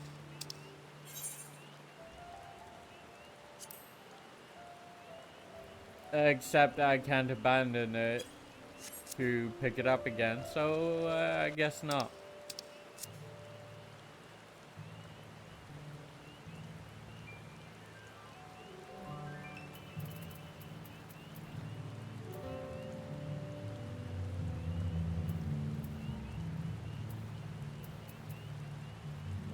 There we go.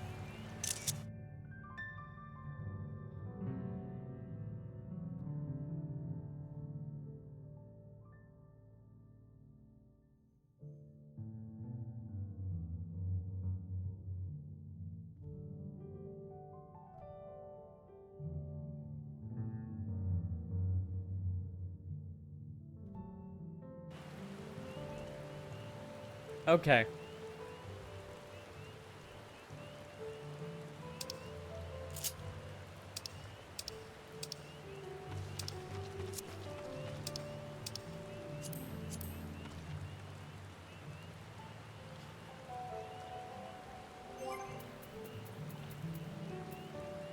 Jeez, the weather is really something right now.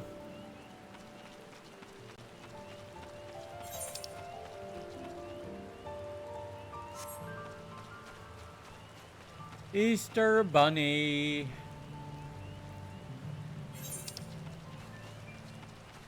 It's a bit late since Easter was last month, but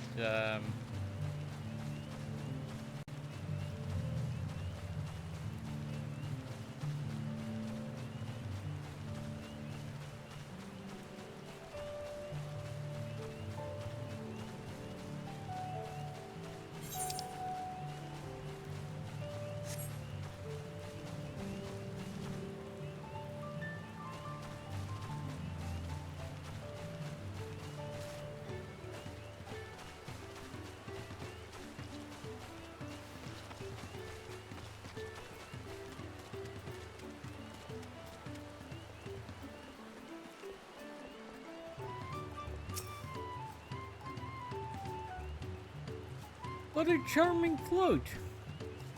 I wonder what bird was the inspiration for its design.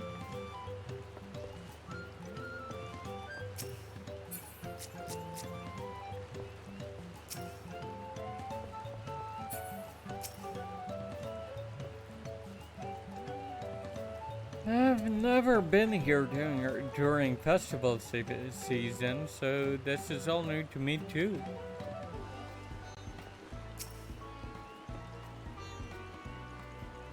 The handles gave me pause before, but now I understand their purpose.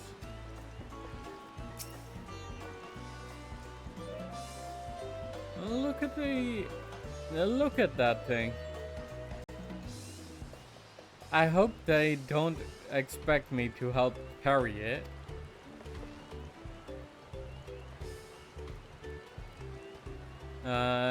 The handles are probably for the wings.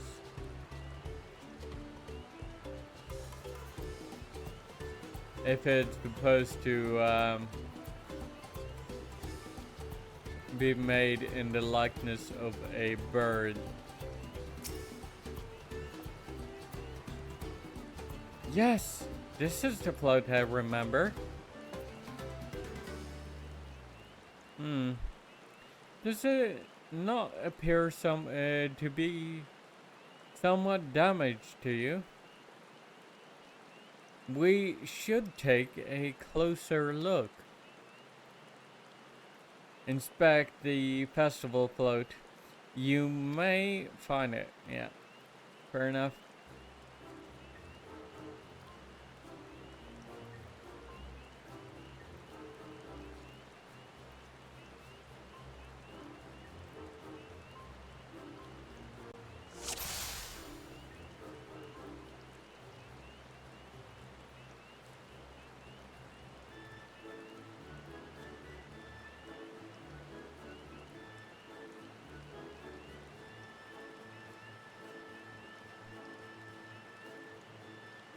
Snapped carrying pole. Oh, that's definitely broken. Broken. How would they lift that great big vessel without all the carrying poles intact?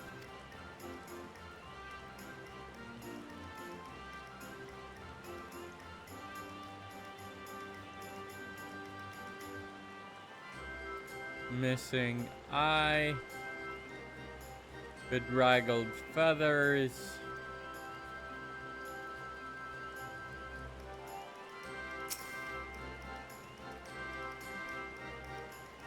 These tail feathers have seen better days. I swear the colors were a lot brighter the last time I saw them.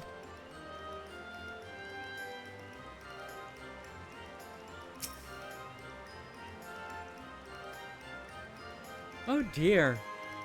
One of the bird's eyes seemed to be missing a gemstone.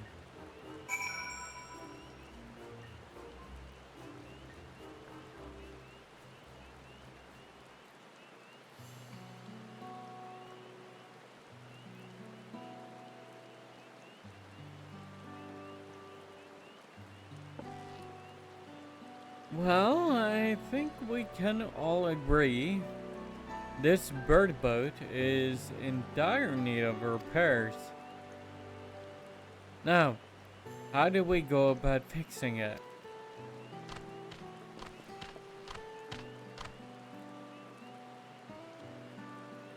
What is going on here? We were admiring your festival float. 'Tis a shame it's in such a poor state due to the recent storm, I gather?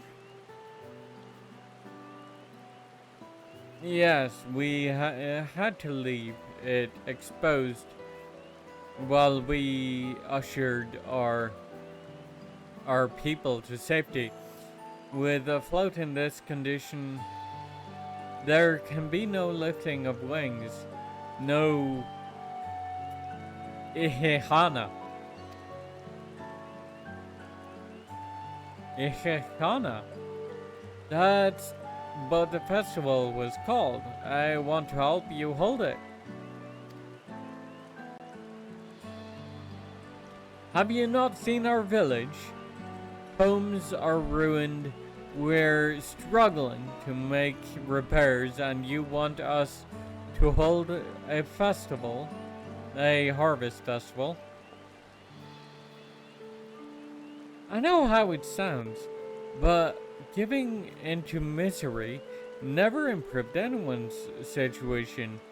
A celebration of life and growth may help give you the strength to work through this tragedy. The role of festival leader is mine this year, and there's nothing I would like more than to lift everyone's spirits. But we don't even have enough materials to repair the float. We need Abokiksa for the missing eye, Uyolpa wood for the poles, and feathers from the winds chosen to adorn the wall, or adorn the tail. Two of these I know. Abokiksa is a type of precious stone used in arcane equipment, and the Uyupa woods is essential in crafting ceremonial instruments. These chosen feathers, however,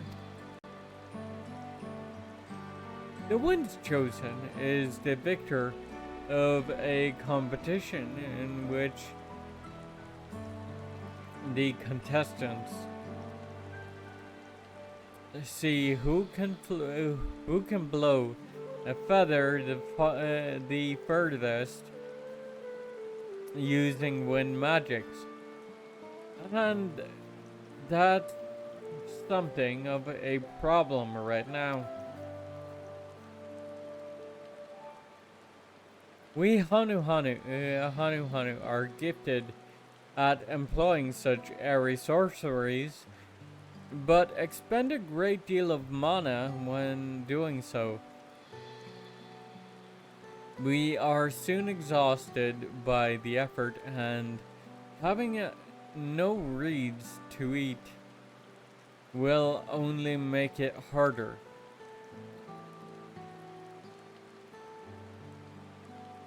I think I understand.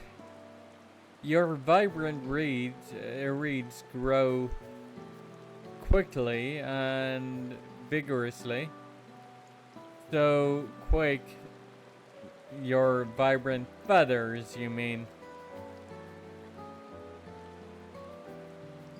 Or no, reeds. So quick that they stifle the development of nearby plants. They must be a potent source of the energies you naturally lack. They are indeed. Owing to the poor harvest this year, we've been left enervated, and if we cannot gather the correct materials as dictated by the custom, we cannot repair the festival float. I notice another problem here. Oddly enough, we may have just stumbled upon our solution.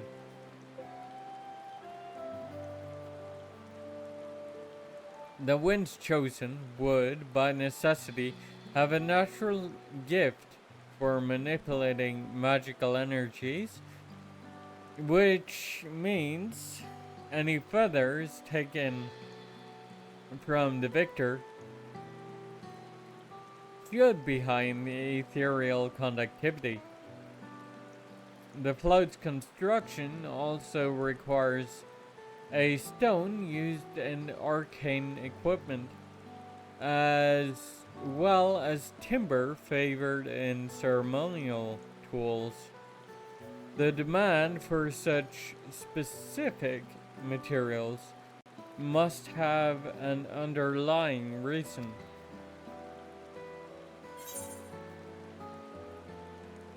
The float might also function as an arcane device. I'd wager the float is actually a secret weapon for smiting the Hanu's foes. Pray continue, Alphino.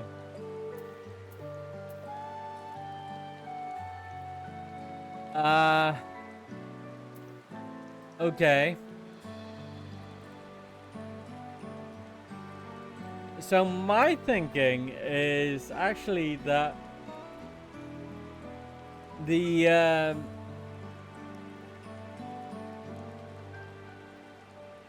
reeds that the Hanu eat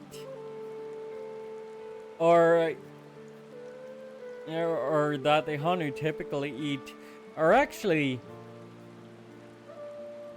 they drain up much of the ether that is coursing or that is flowing here, which the Hanu then eat to sustain their arcane needs, which in turn means that the soil is has that much more ether to go around and nourish it, which would actually aid significantly in the yield of crops. So neither of these are really the answer I would give. Also, I expect too much ether in the fields would probably... Yes, it could. I suspect it could cause lethargy in the animals because they would get ether sick, most likely. Unfortunately, neither. That's not really an option for me to select here, and personally, Nadia would select number 2. So despite my personal reasoning, Nadia herself would think a little differently.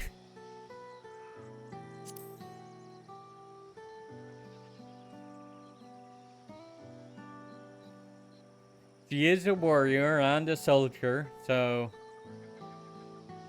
it does what? Unleash rays of searing light from its eyes or some such nonsense? Surely you jest. Well, an intriguing supposition. I arrived at a slightly different conclusion. This boat of reeds is in fact an arcane focus of some kind.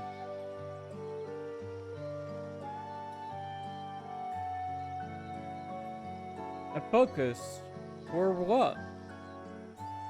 Oh! Ikehana is a harvest festival, isn't it?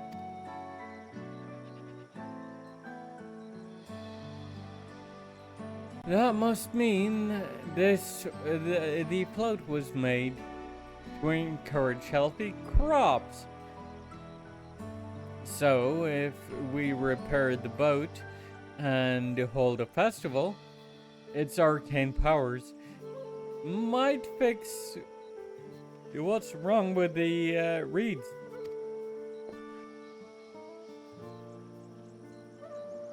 We won't know until we try, but it's a sound theory. Celebration, prayer, a ritual ceremonies. These have all been known to elicit miraculous effects. Wait. The float? A tool for magic? This is the first I'm hearing of it. In the beginning, it may well not have been. After a good harvest year, there would be no reason to change it. But when the harvest was poor, new adornments were likely added, and those who performed the labor may have imbued their work with ardent hopes for a brighter future. Though, and we know what effect that would have on the dynamis, don't we? Through the years of trial and error, the Hanu would have refined their festival afloat into a focus for harvest prayers. Incredible!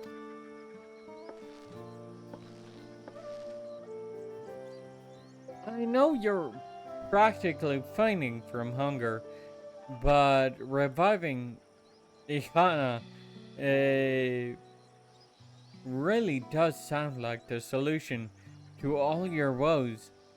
And I promise we'll do everything in our power to help you. I'm still not convinced about this focus business, but I accept your aid. Nonetheless, I will introduce you to the shipwright who's been maintaining the float these last few years. He's replaced both the eyes and the poles before, so he should know where and how to procure what we need. Then allow Alize and I to acquire the feathers. We will encourage the people of Akanu to gather and vie for the title of winds chosen by sharing with them our own reserves of mana. I'll go with you. I carry some alchemical brews that may afford the same effect.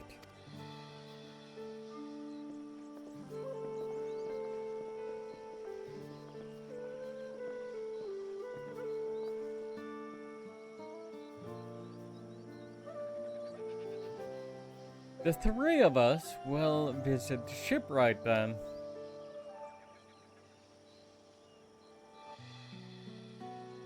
Not without me. I've worked hard to fix the float as best I can, and the responsibility is mine, after all. I've not introduced myself, have I? My name is Linuhanu. Nice to meet you, Linuhanu, and certainly, let's all go together.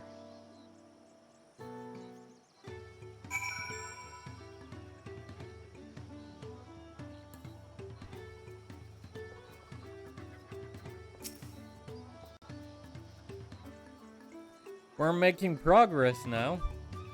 The solution to Akanu's woes is as good as found.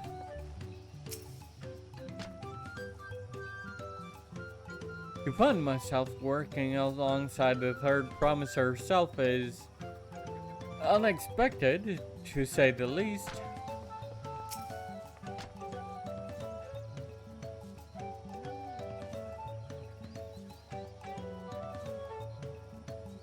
Thanks to Boklamat, we found ourselves a promising way forward. Experience and knowledge are valuable assets, but there is something to be said for following one's instincts. True.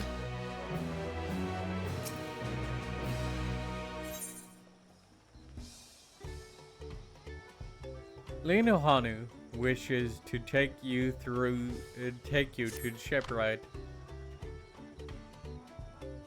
The shipwright's name is Wook Ebu.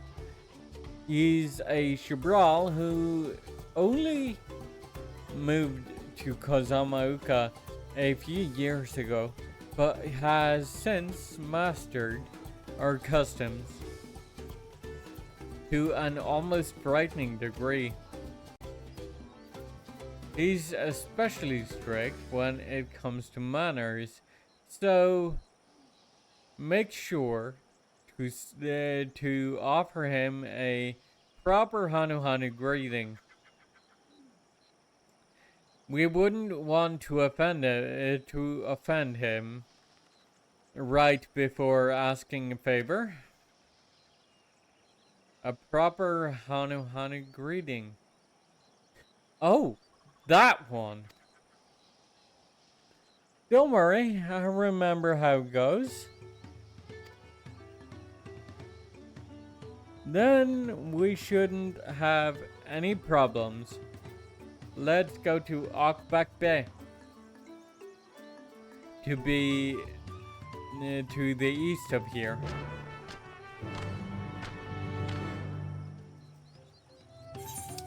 Ba-da-da-da-da-da-da.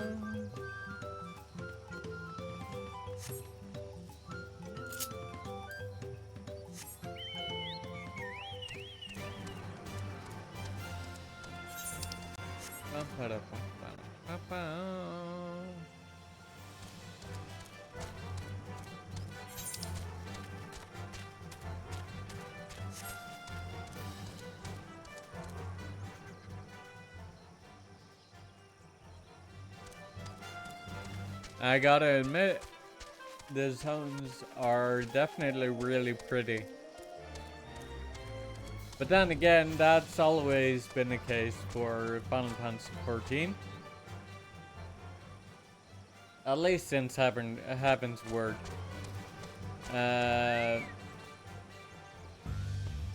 Some of ARR was less scenic, but yeah. Oh! It seems they have a place here where visitors can stay. Looks cozy. Lamati? Look over there! Do you see that big winding staircase? Where?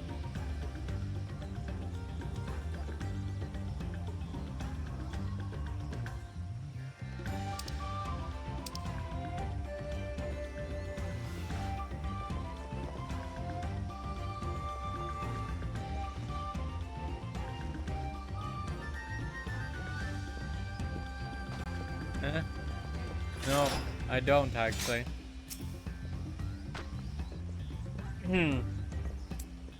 This is Okbak Bay, the village of all. Those who drift into Kozama'uka from Huliola and elsewhere are welcome to live here alongside the Hanu. As for Wook Ebu, he lives and works in the House of Waters Waters High, at the top of that large tree nearby. Follow me, but I should warn you. Climb up the stairs, or the climb up the stairs can be challenging.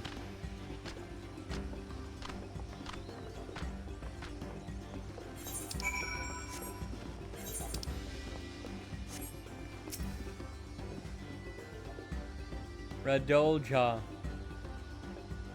The haunted breed magics are endlessly fascinating, but we're delving too deeply into the traditions that blend them to the land, lest they cast their spell on you too.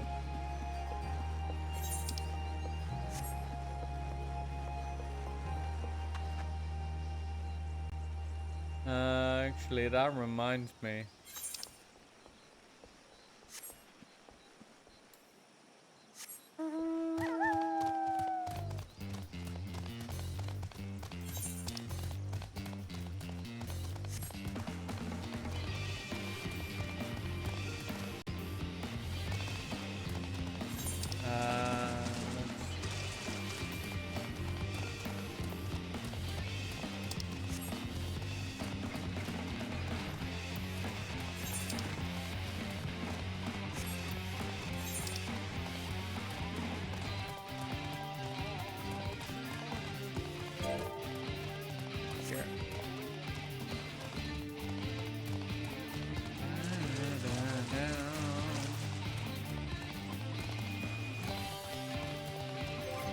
You know what?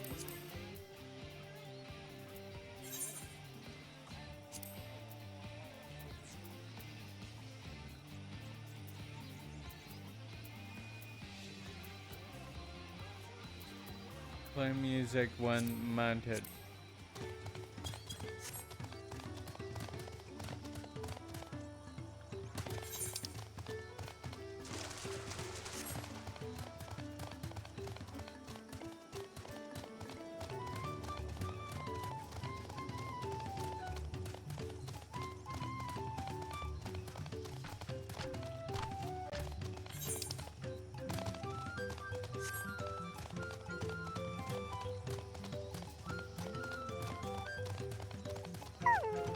Hello. Welcome. If it's an alpaca you need, then look no further. Before we get you saddled up, I'll add your name to our register. It'll make things smoother the next time you need a ride. That's fine.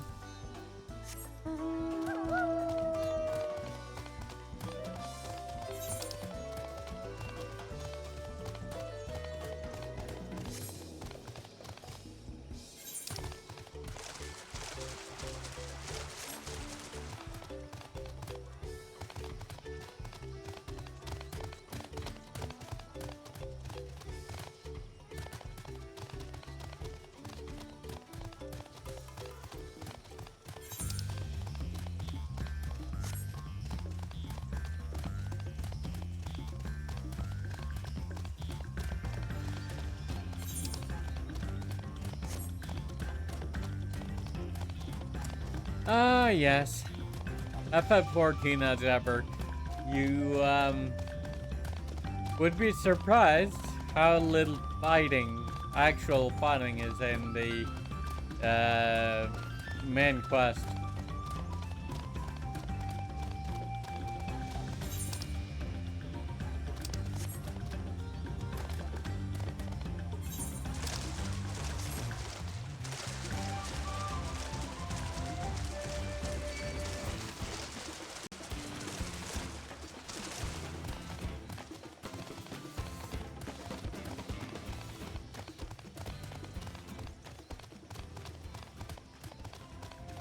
House of Waters High.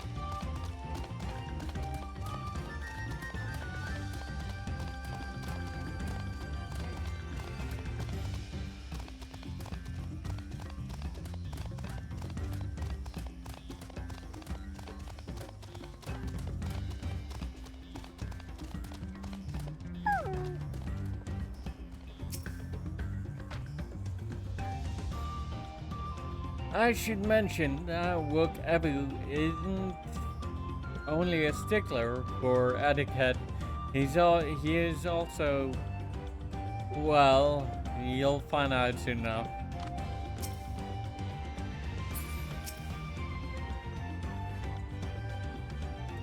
We are hoping to enlist a man's aid, so it pays not to be rude in any case.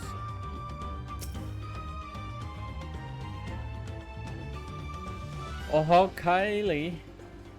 Oh, Kylie.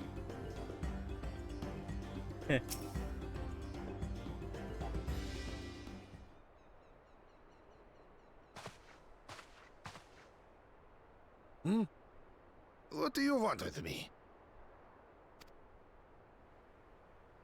Well. Right. The greeting.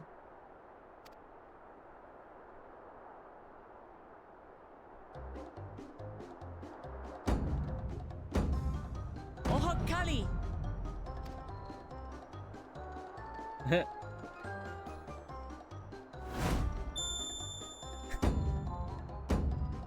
Oh, Kali!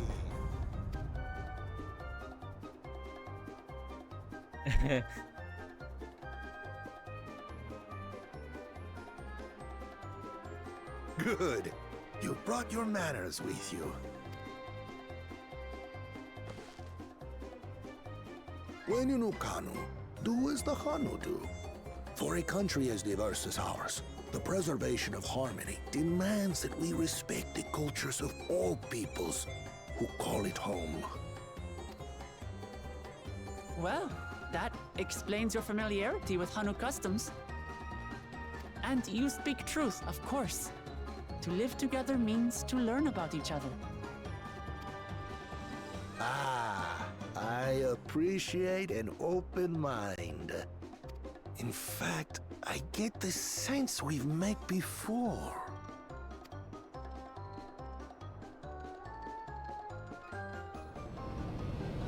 You're Wu Clement. Oh, what an unexpected honor for old Wokevu. Here I am prattling on about manners, and I've gone and insulted the third promise herself. There is no excuse for this betrayal of etiquette. Please, take up your axe and claim my impudent head. Will not? Keep your head. I hate formalities anyway, so forget about it, alright? Alright then, consider it forgotten. Okay. How prompt.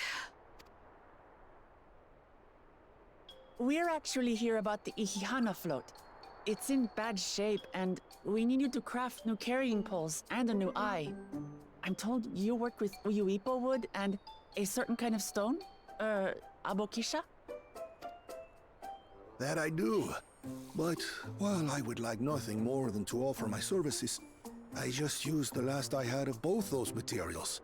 My lumber in particular went to fixing homes damaged by the recent storm. I'll need 10 days or so to restock. We can't wait that long. If you tell me where to go, I'll gather them myself. What? Send the third promise out on an errand like some common lackey? That's utterly unconscionable. A gross violation of social protocol. That's fine. I'll do it. I told you not to worry about such things. All right then. I shan't worry a whit.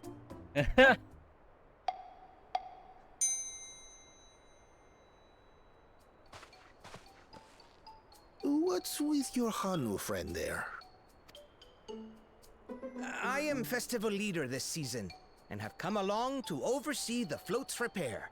As strange as it may sound, Wuklamat and her friends believe the float is an arcane focus, meant to encourage the growth of our struggling reeds.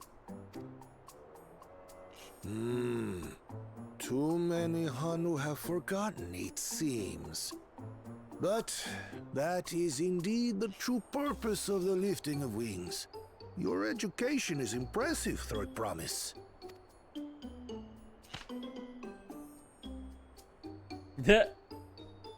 Well, maybe a little. No, it wasn't education. She just had a gut feeling. Allow me to show you where to procure Uyuipo. We can leave the Abokisha to your friends, I presume? Take yourself to Cave Kikitola, or thereabouts, and you should find the stones you need.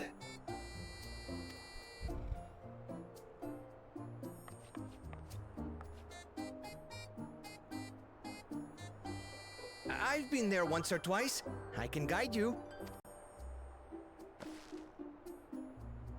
That should save us some time. All right then. Let's get moving.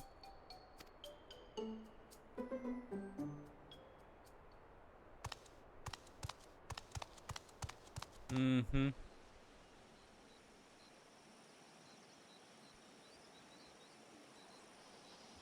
I thought so.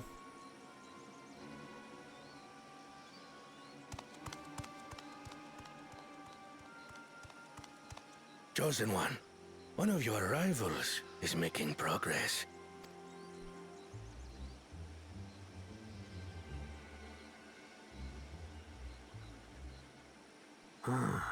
Ihihana, you say?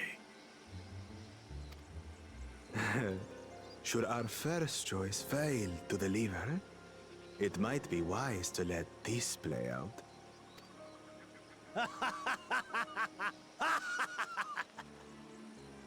The third-rate promise is making herself useful after all.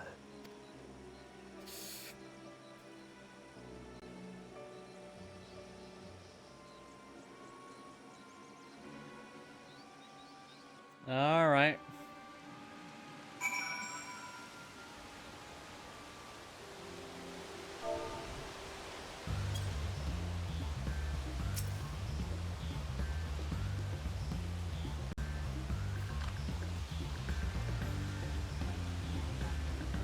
Cave Kikitola is southwest of Kanu. We can return to the village village first and head there on foot.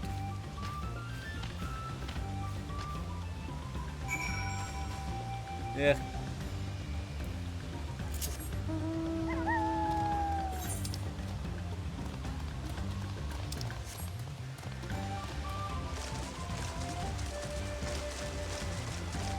Is it weird that I've played this game so much that even with the mount music off, I can still play it in my head when I see the associated mount.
I almost envy how effortlessly he can shift from one mood to its polar opposite.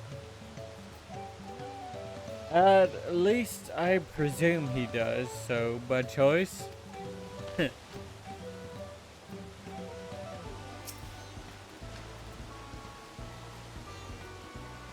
Southwest of here, was it? Let us be on our way.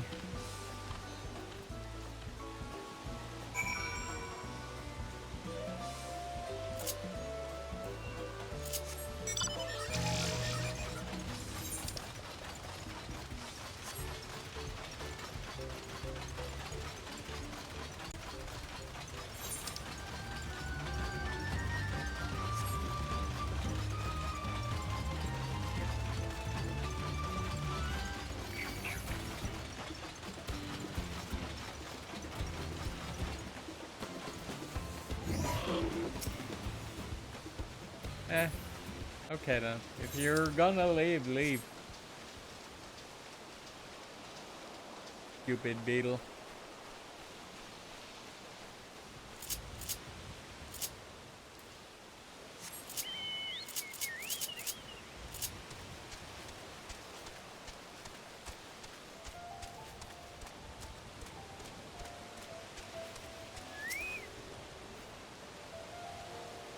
Look, you can see the falls at the back of the cave. Though these hollows must have been carved out by the constant deluge of water from above.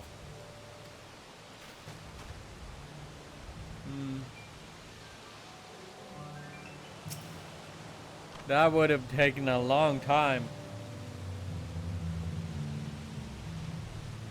Cave Kikitola, as promised, home to many deadly creatures. Venture inside of if you feel confident, but I will conduct my own search out here. You can spot raw Abutisha by its green-hued glimmer.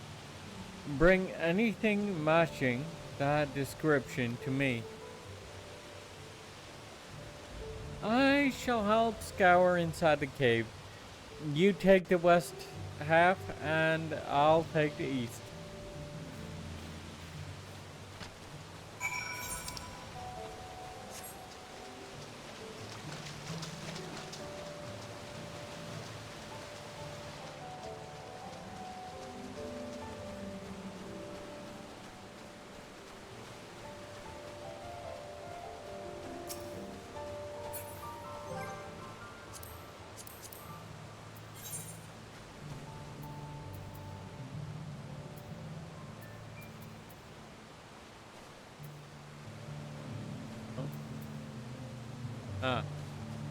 Beginner dawn hunt.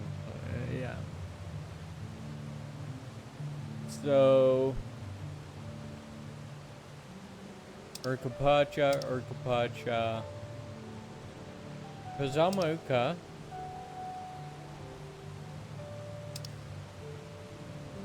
Kozama'uka, and also Kozama'uka. Alright. I better keep an eye out then. Eye-catching glimmer. Upon closer inspection, you find that the glimmer you spied was just light reflecting off the water.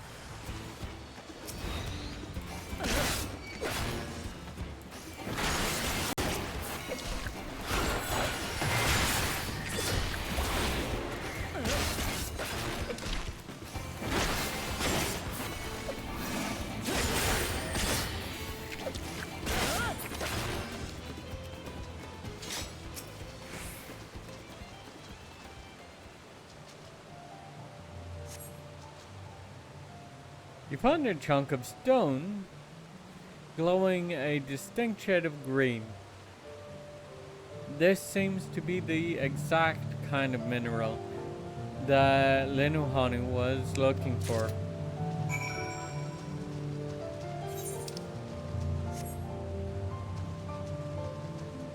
Oh, there it is.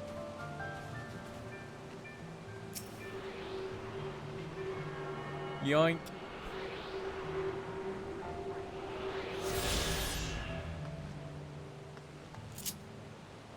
Slurp up the green goop.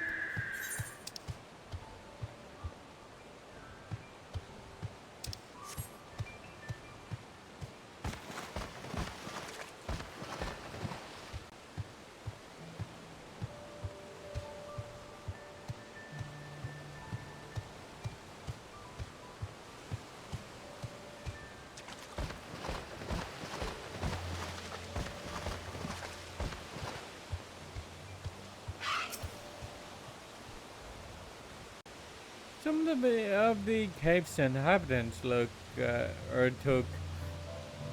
umbrage at my presence, but it was nothing a few swishes of my brush couldn't handle.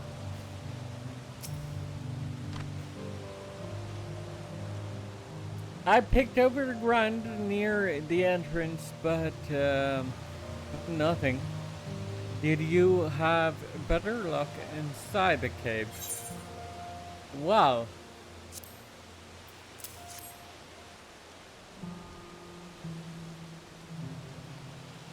Yes, this is Abakisha. Along with Krau's contribution, we have more than enough for our needs. The stones you brought shine very brightly. I thank you both.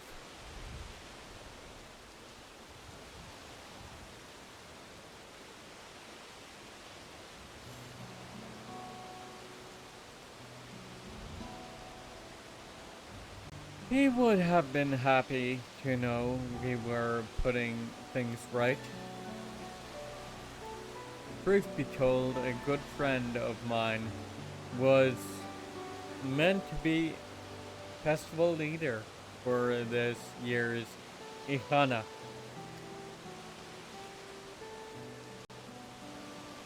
But when that big storm hit, he did not survive. It fell to me to carry on in his stead.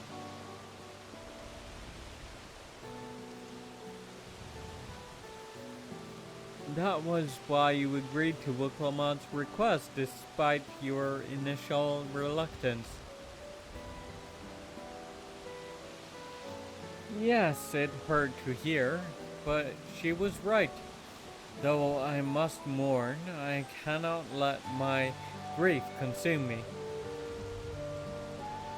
Her words made me realize that the path to my recovery, our recovery, is already laid out before me, and I will walk it for myself and for my friend.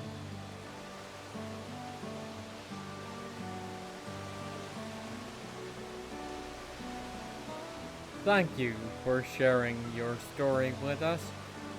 Please rest assured that we've taken your plight to heart.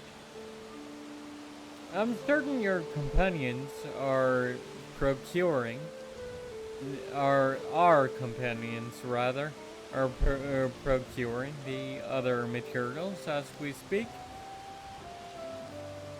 Everything will come together, and the Hanu shall host a splendid, uplifting festival. Well, yes, but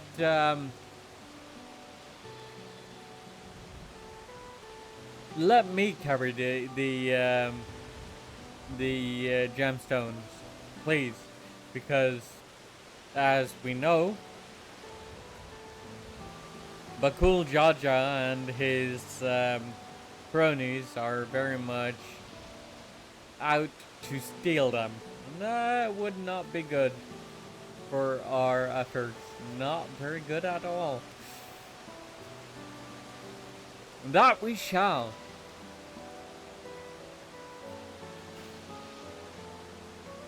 With that, let us return and deliver the Abukisha into Wuk-Abu's waiting hands.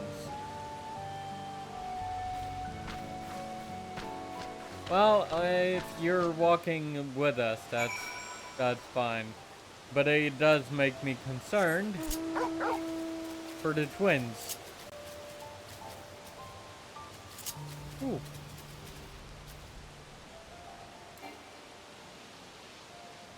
Hello. Hello, Torgal. Pet the goodest boy.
Ah, the weather is nasty.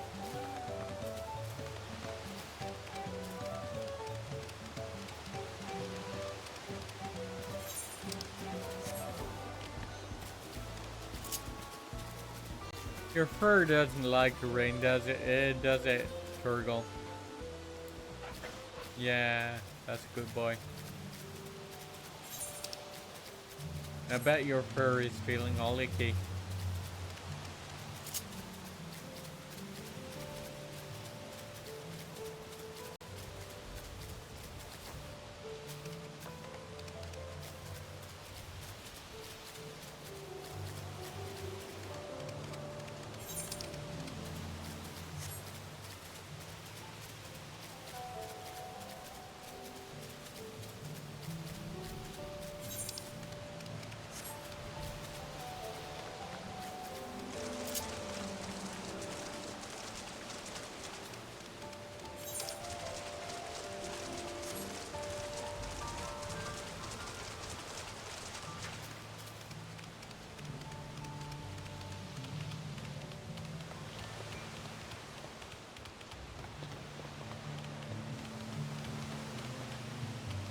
Wait.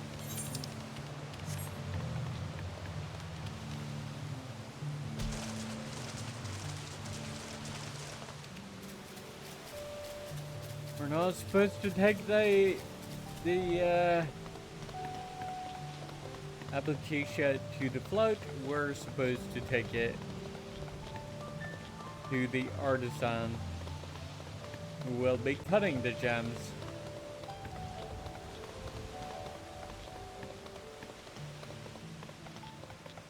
Even though I probably could do that myself, to be honest.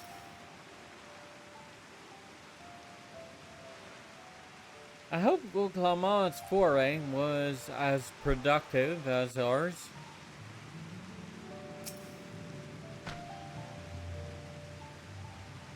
We've come too far to stop now. The lifting of wings must go on.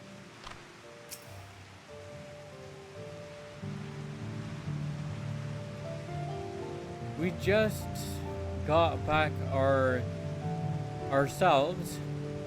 Did you find the stone you needed?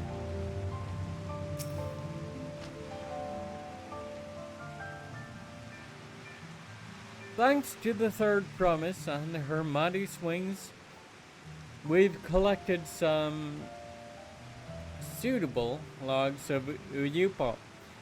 What of the Abukisha?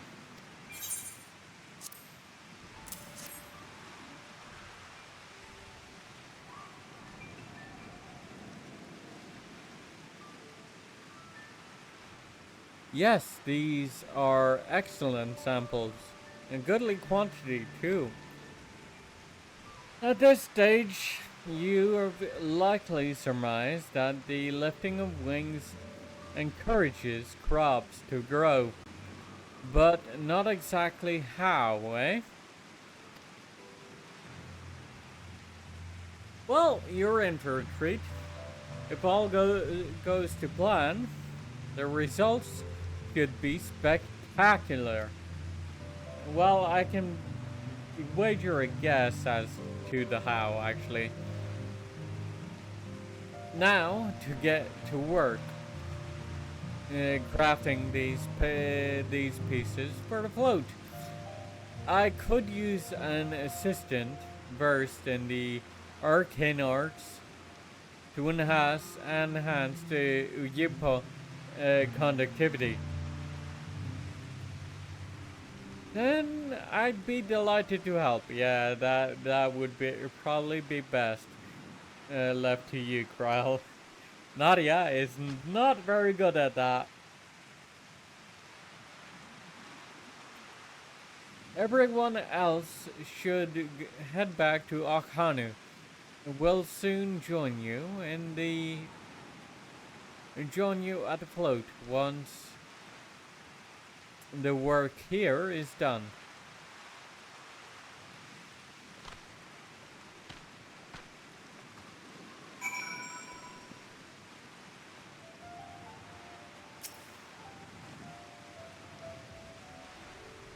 The final touches are fairly routine and shouldn't take long.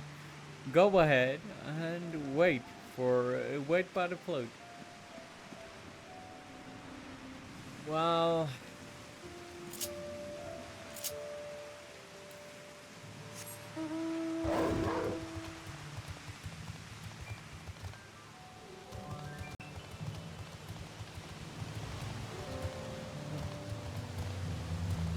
I can't hop over the railing.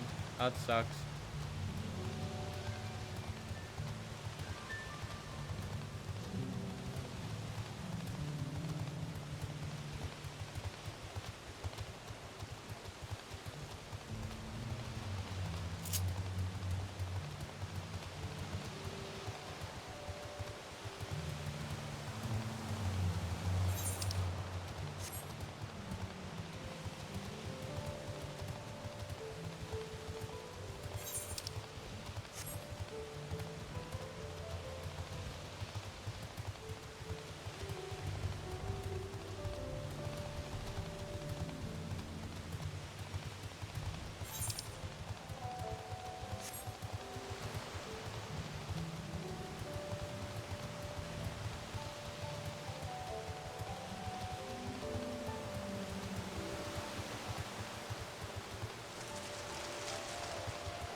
Ninohanu? As Abu said, the festival really is a spectacle to behold.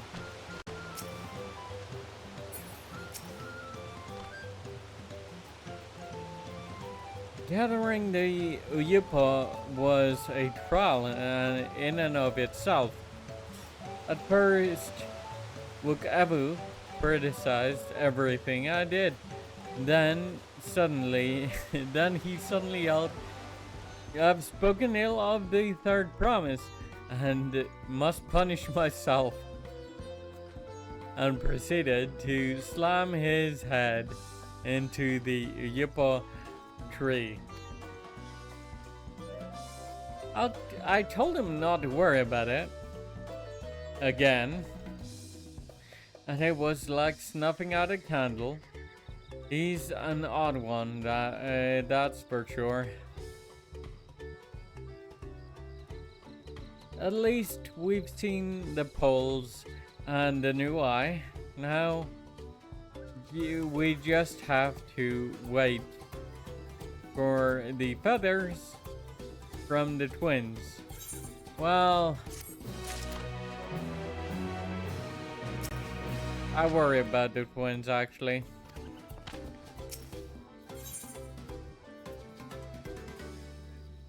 The lifting of wings. Wuklamat settles down to rest before the festival gets underway. We should get some rest before the excitement begins.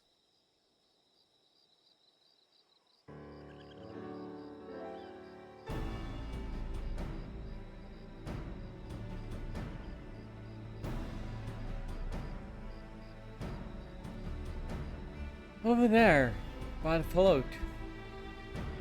Isn't that the third promise? Even the rumors are true. Then the rumors are true. She's trying to complete the feat of reeds by reviving Ihana. The festival is a prayer for healthy crops, but does she honestly believe that that will be enough to save our harvest? The second promise, meanwhile, barely glanced at the fields before leaving Okanu altogether. Maybe we asked too much of our young claimants.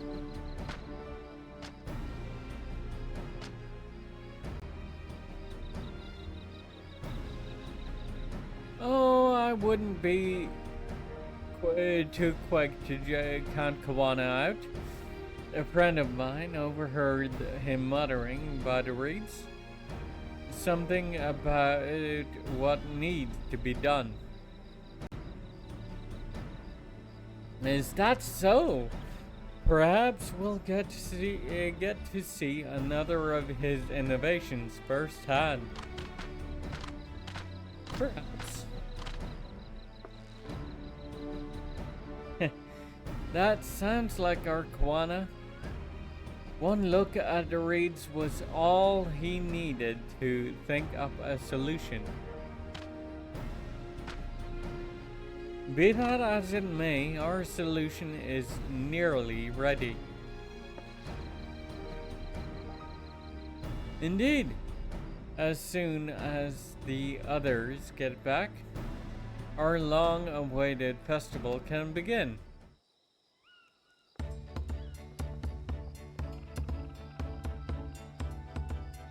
It took some doing, but we managed to gather competitors to vie for the title of Winds Chosen. The winner was only too happy to donate his feathers.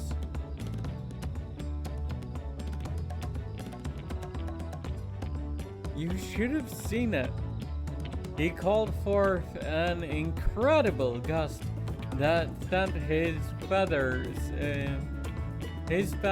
sailing for miles. We had to turn ourselves, but it's more difficult than it looks.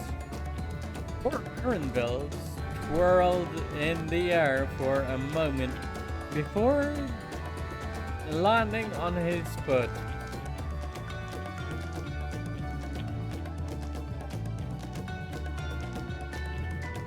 I am a gleaner. Magic is not part of our training. Also, you don't have feathers to donate, so you were never in the running to begin with. Any of you.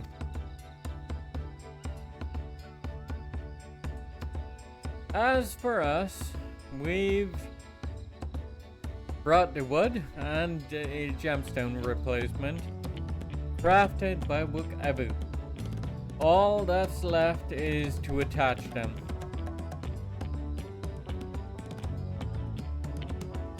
Has it been decided who will ride the float? Papa was the guest of honor the last time I was here. I remember being surprised they could even lift the thing with his hulking weight on top of it. The rider must be a personage of great esteem, which is why an invitation is usually extended to the Dawn Servant. This time, however, I have another in mind. Oh? Who is it? You, Wook. Our beloved Ihana, the lifting of wings is only being held because of you, Wook, and your companions. Thus, do I nominate you as our guest of honor. Huh? Me?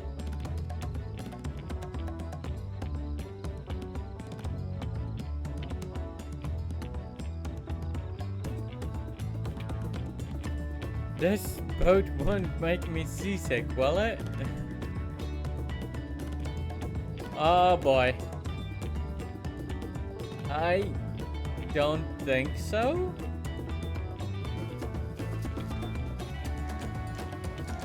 Then weigh anchor. I can hardly refuse a request from one even more enthusiastic about the festival than me. I would be delighted to ride your float.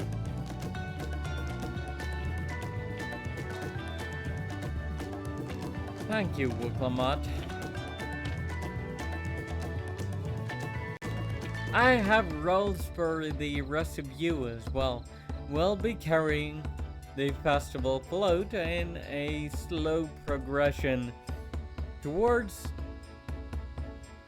Kozama'uka,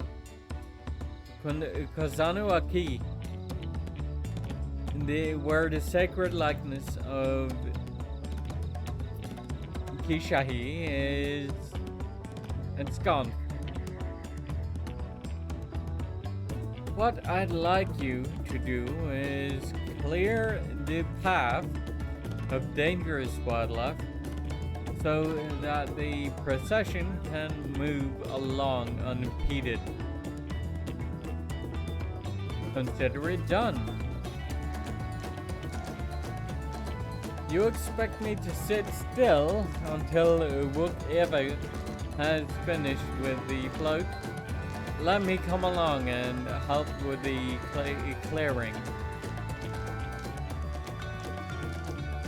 As you know, I'm not much for fighting.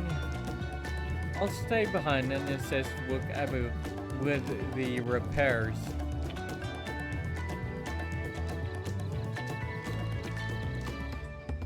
If you aren't sure where you need to go, the path I spoke of begins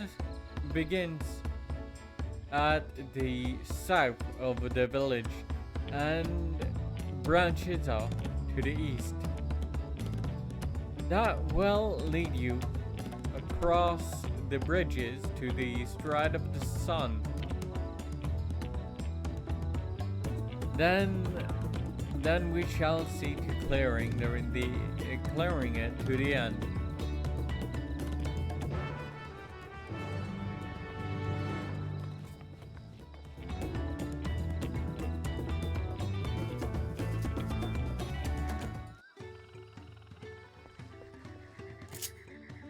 Right.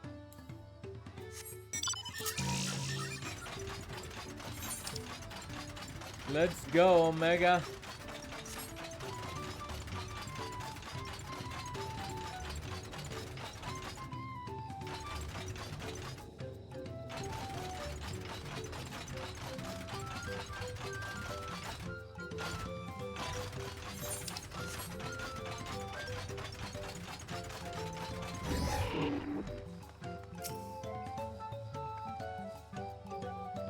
Weapons at the ready. We'll make short work of this task.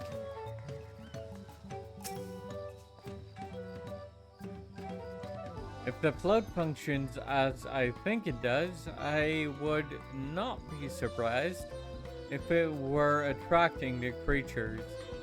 The concentration of ether would be an irresistible lure.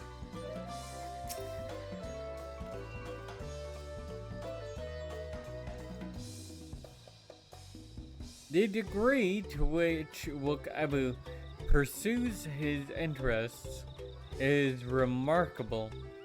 Apparently, his studies of the Kozama'uka region were so invigorating that he decided to move here and immerse himself in the culture.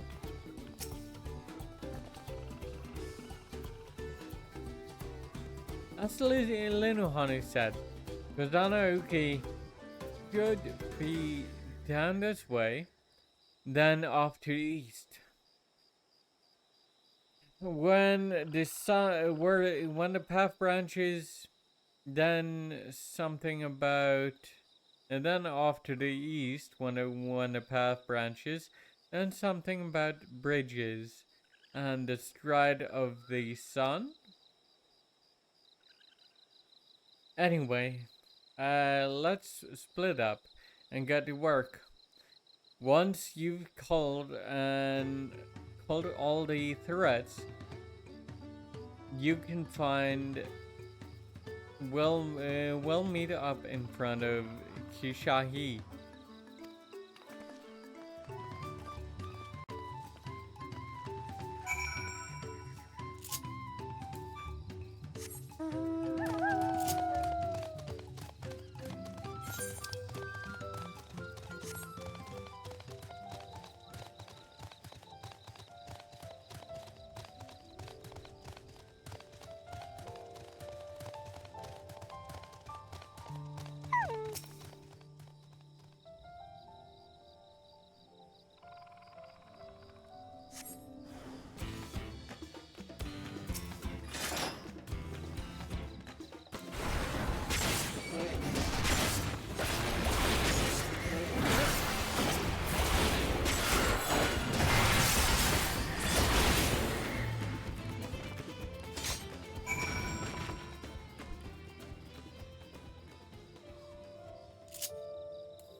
Oh, hi, Brian.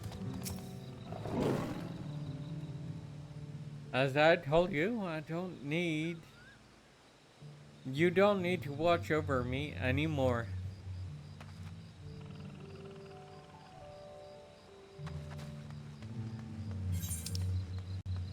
I never needed to watch over you to begin with, Brian.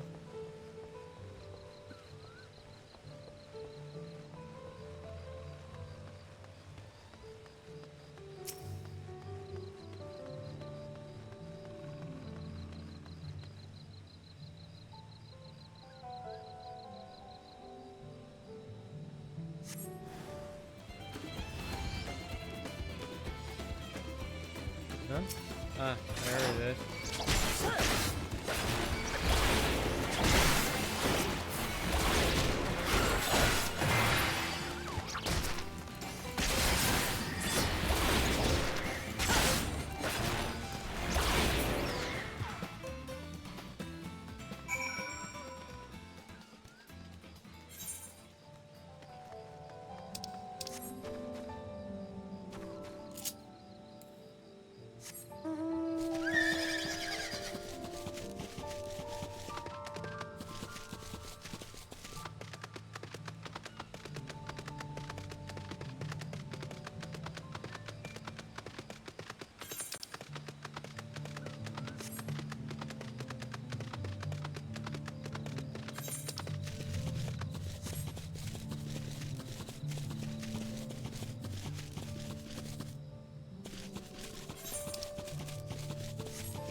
Oh, right, poison frog.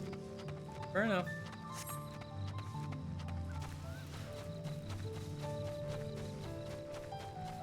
I thought there were dingoes or something, but that just had me confused because they don't look a lot like dingoes.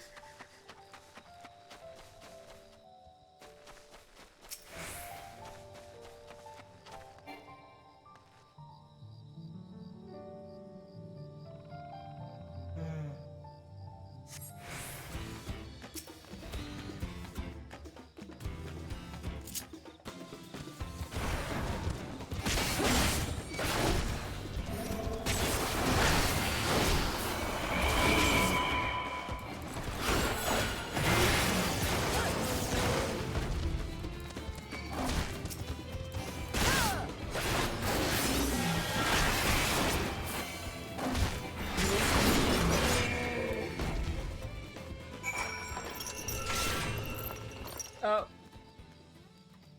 Alright, be right back.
And back.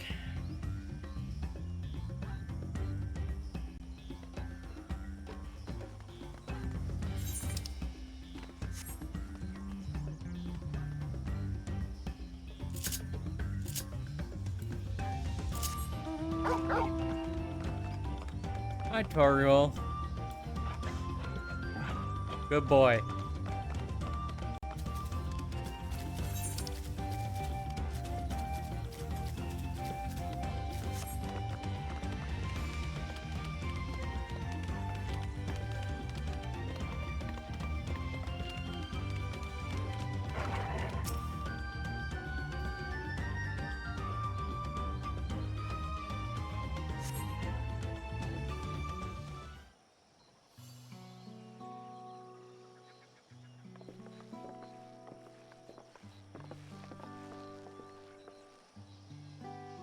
Ah!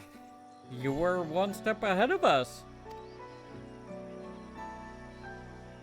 This must be the likeness of Kishahi.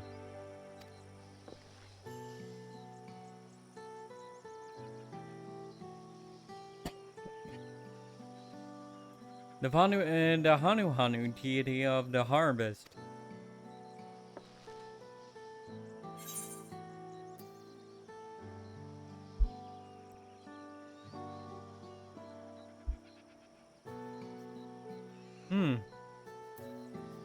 Even their sacred images are woven with the reeds.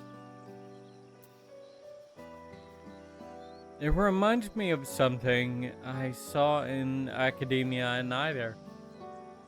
Yeah, I bet I know what you're thinking about too. I was half expecting a flying whale.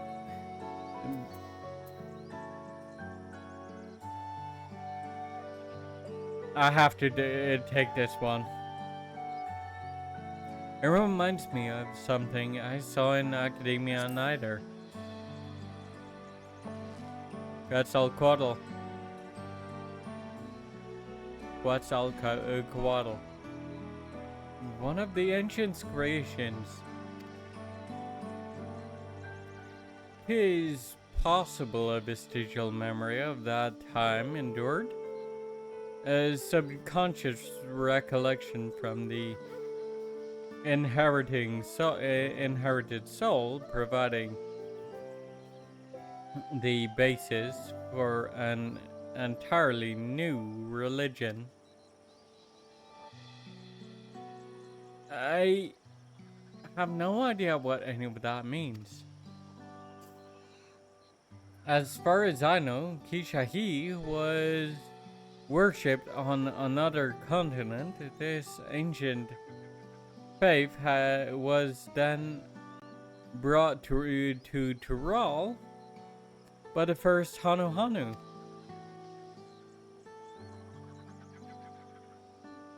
The Hanu migrated here from another continent. Then mayhap the two do share a common ancestor. This is all very fascinating, but shouldn't we be getting back to Linuhanu? He'll be wanting to know the path is safe for the procession. Right. I need to ride on the float. I'll run ahead and tell him we're done here.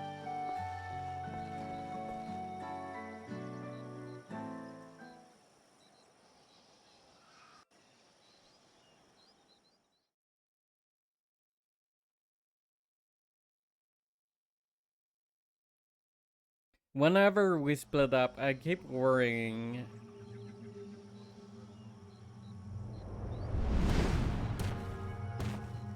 Yep, about Bakul Jaja. Not sure we heard you right, old man. Why don't you say that again? Mm-hmm. As many times as you'd like. The third promise tasked me with repairing this float, and I'll not relinquish it to an uncultured brute like you.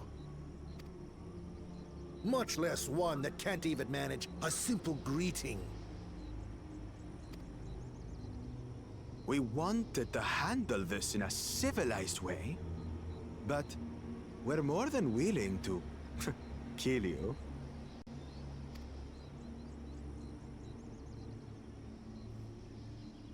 We have a two-headed problem. Yes, please hurry. She's on her way back already? Stand back, Wukevu! I will protect the float! Are you trying to be brave, little bird? I could never have repaired the float alone. Not properly. But thanks to Wuklamat and her friends, we can hold Ihihana again! This is a priceless treasure! And as festival leader, I would die to protect it!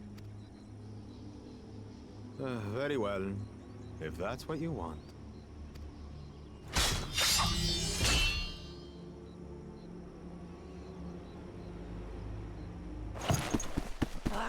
Cha-cha!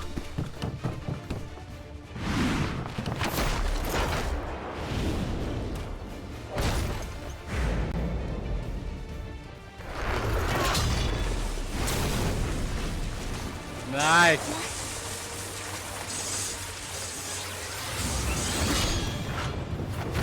Well struck. I put everything into that blow. Sure. And he deflected it pretty easily, but it was a good blow. Good. The better for you to understand the gulf between us. But you need more lessons. We'll carve them into your mangy hide until you cry and beg forgiveness. No. I think not. Your brilliant plan was to steal the float and take the credit. The so-called blessed siblings are nothing but cheats. Your scorn is sweet music. Come, weaklings. We'll crush you each in turn. Or all together, if you like.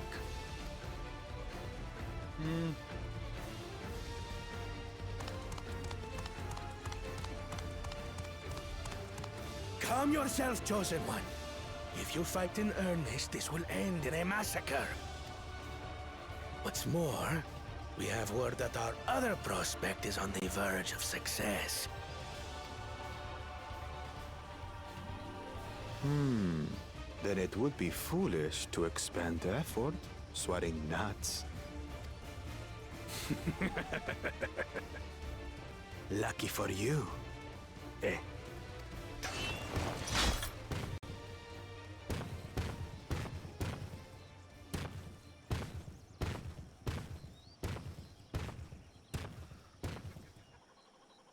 Ugh, two heads.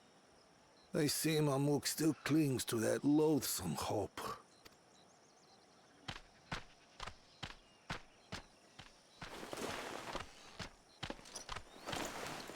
Talk to us, Third Promise. You're not dying, are you? I doubt that. It'll take more than that to kill me.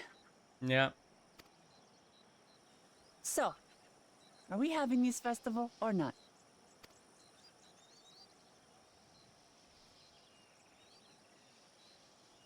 Yes! Yes, we are!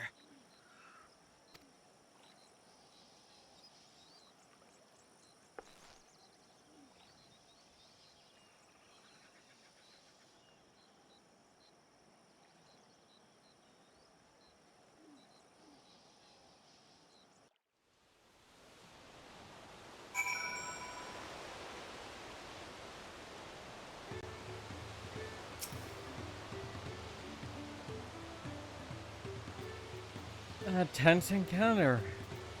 I'm thankful Alphino thought to share those link pearls.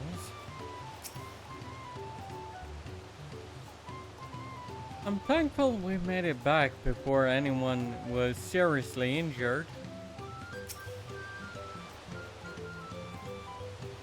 If I've learned anything in my life, it's that poor manners often betray poor character.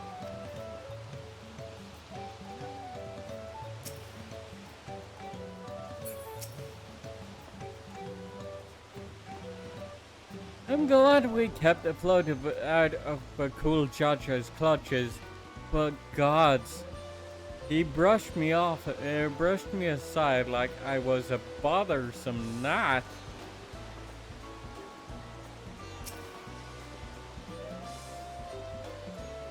Given the nature of the right of succession, I expect such altercations were inevitable. Probably. Thank you for coming to our rescue. I tried to protect the float, but against Two-Head, I may as well not been there at all. Nonsense!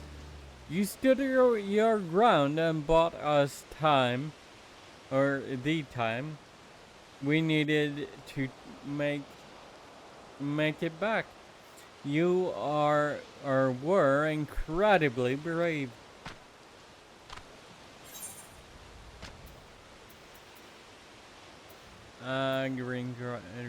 Celeste green dye.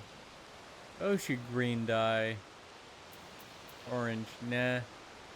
Night World silver piece. Huh? But we're not on the first.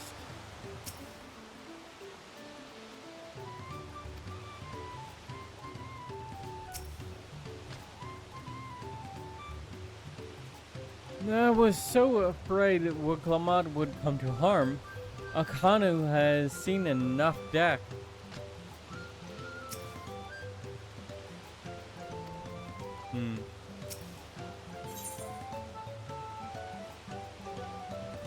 Book Abu wishes to spread word that the festival will soon be held.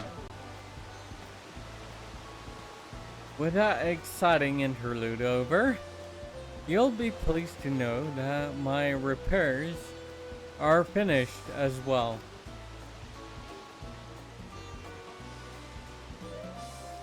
Before we commence the festival, however, it would be a courtesy to inform the villagers that Ihana will be held after all. Go forth, but do not forget your greetings. At this stage, I should hope the reminder is unnecessary. Oh, Kali! See? I remember.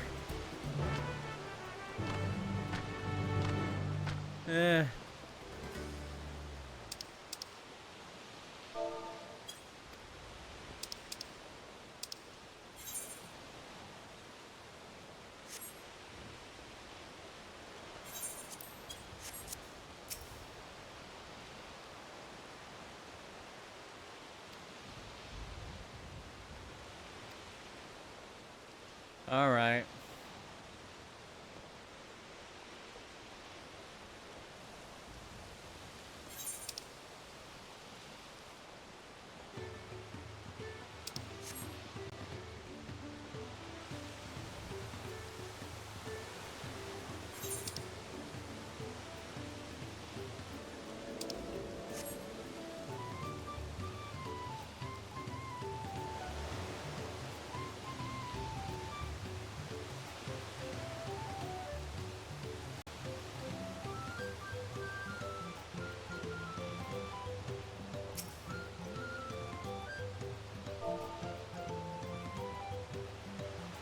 S.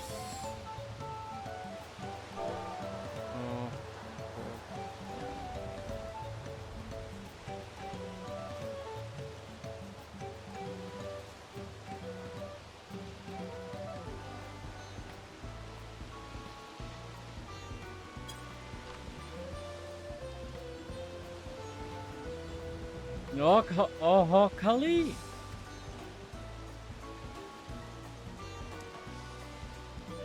Thank you for letting me know. I would very much like to attend the festival, but their repairs should be finished as soon as possible. What to do?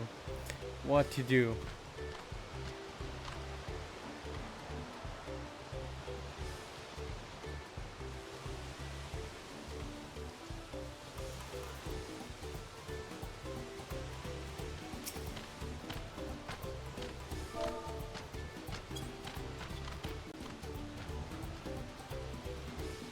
Oh, Kali!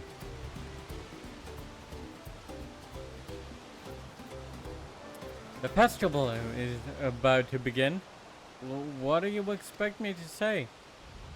Besides, of course I'll be there.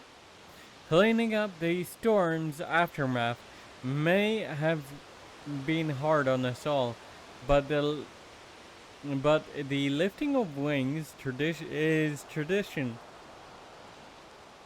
And a joyous one at that. I won't sit here brooding my days away. Give me a moment to get ready.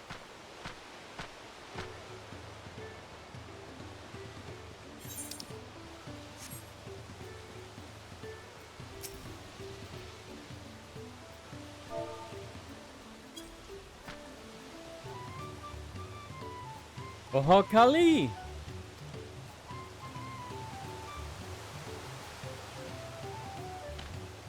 What? The float is fixed? Our fallen friends would be glad to know that Ihana will soon be underway. They would have wanted us to honor them with celebration, not let their loss deter us from it. I must go and enjoy the festival for those who no longer can.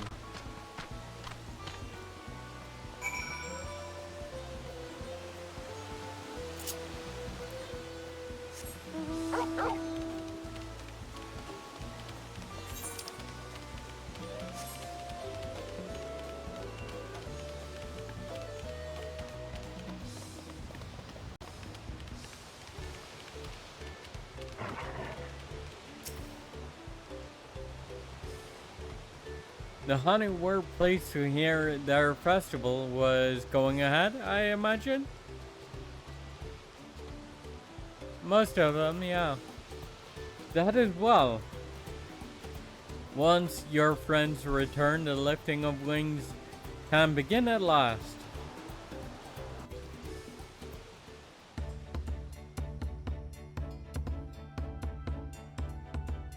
Good. So it's not going to be raining in the cutscene. Because that would suck. So few have come. Patience. Once Ihihana gets underway, no Hanu will be able to resist joining in. Just so. Ukewu knows well the heart of the Hanu.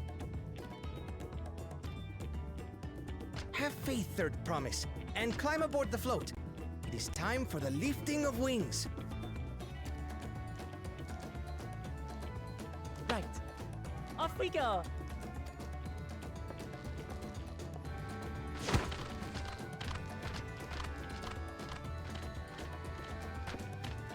Ihihana is a prayer for bountiful harvest. But this is not its only meaning.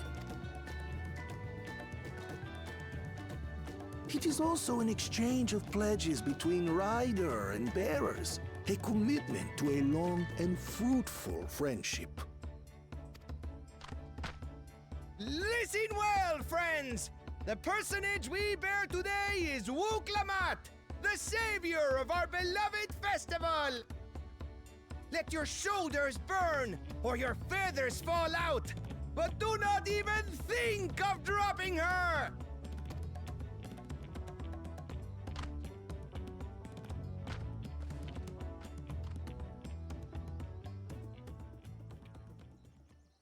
Ready and...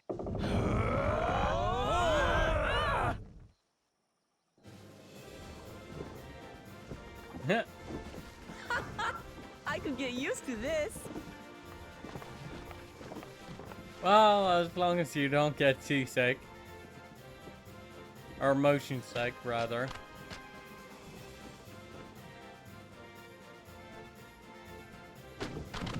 Will empty belly stop you from joining in the fun?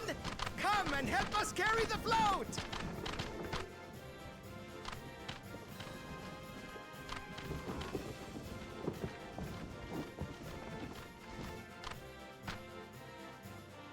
Well, well, well.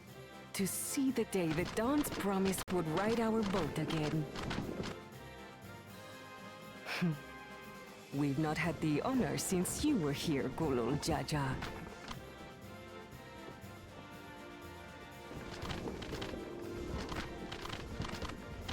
Right, we've enough bearers now.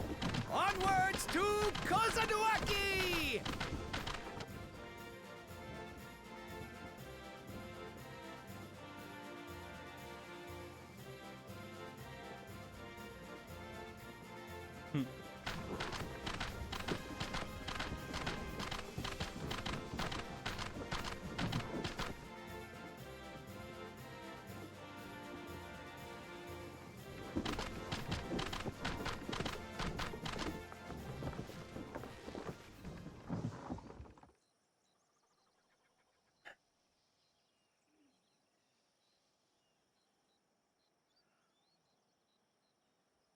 Watch well, for you are about to bear witness to the true glory of Ihihana.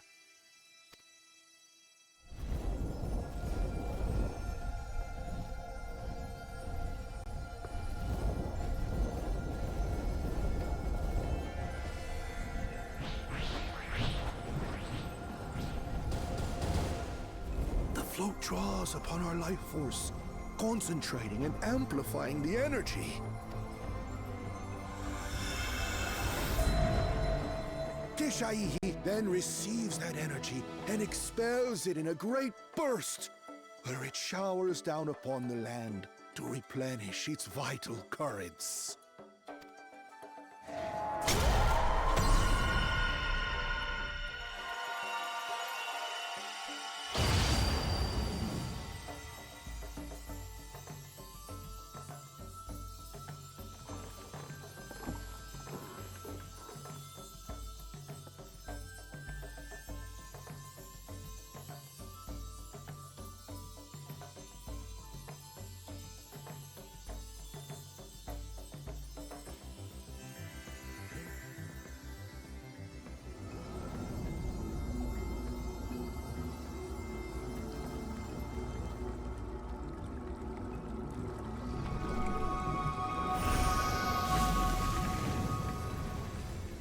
That was fast.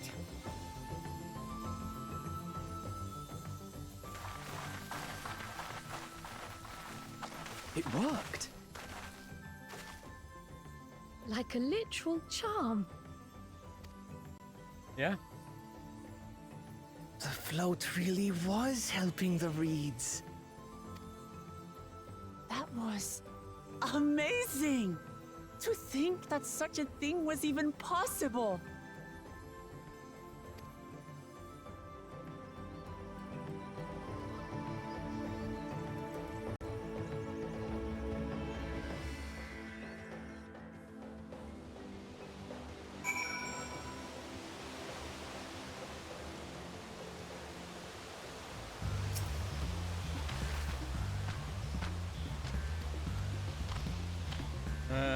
Hold up. No.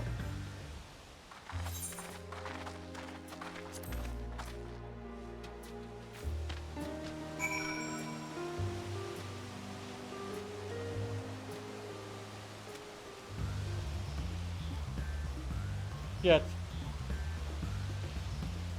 I forgot to talk to everybody, and then in my haste to backpedal that, I skipped a cutscene. Rip. While Koana seems a decent sort, he strikes me as a man who likes to keep others at a distance. Two-headed troubles aside, Wuklama completed the feat and earned a keystone. That's all that matters.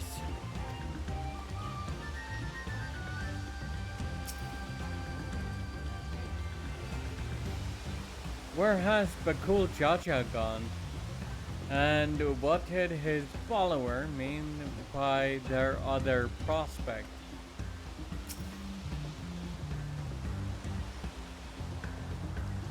I'm curious as to who these Archons, the second promise, could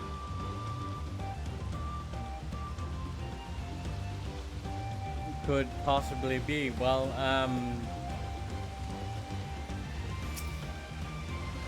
about that, my journey has just started, and already I've met so many wonderful people. Booked Abu, for one. He's a bit eccentric, but everyone could stand to be as respectful of other cultures as he is. And Linuhanu, it warmed my heart to see him honor his departed friend,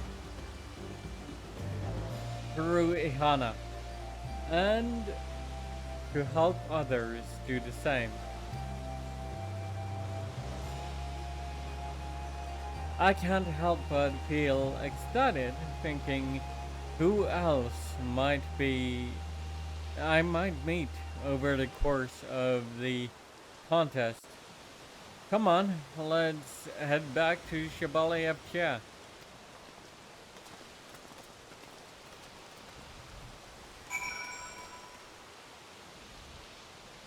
Alright.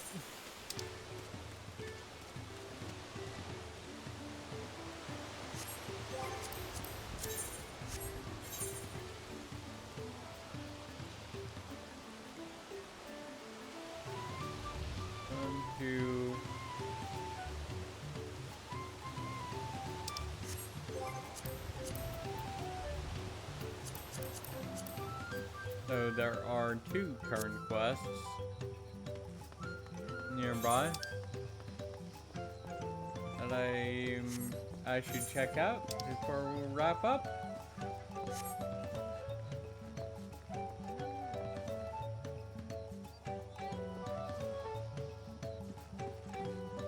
Four to 5 hours seem to be perfect for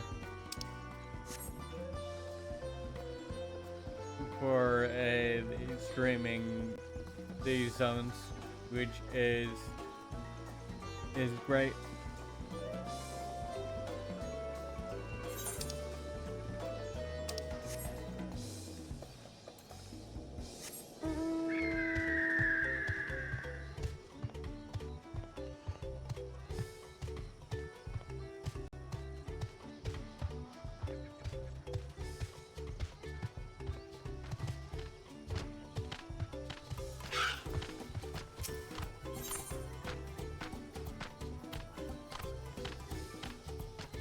Anuhanu wishes to share Akhanu's customs with its new visitors. You're Wuklamat's companion, aren't you? Kishahi smiles upon me. I had hoped the great bird would guide one of the village's saviors to me. You see, The time is come for us to make our customary offerings to Gishahi. It is a ceremony we hold dear, and I would invite you to participate as an honored guest. You will join us then? That makes me so happy. My feathers are standing up straight. The traditional offering is a fruit that grows to the southwest, and they must be so ripe that they've fallen to the earth. Gather 3 and deliver them to Lanuhali at the shrine.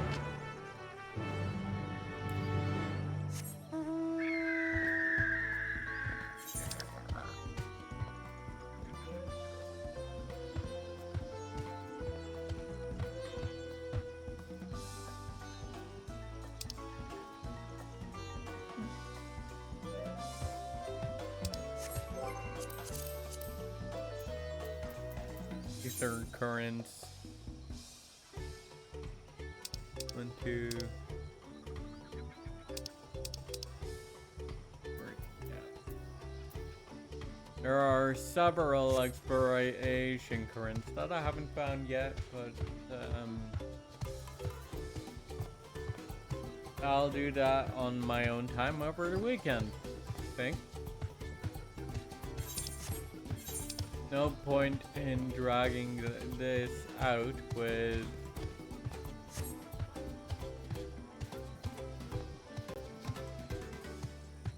that. Voted fruit.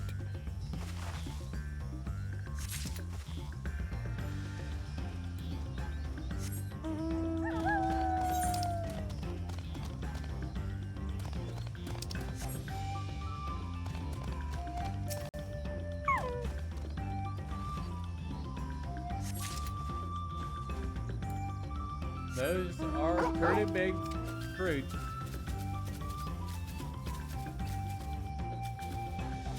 Probably on par with melons or pumpkins, at the very least.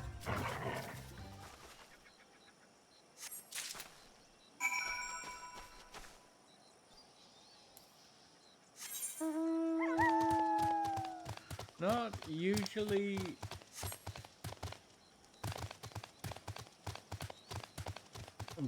Not the type you'd usually find growing on trees, for sure.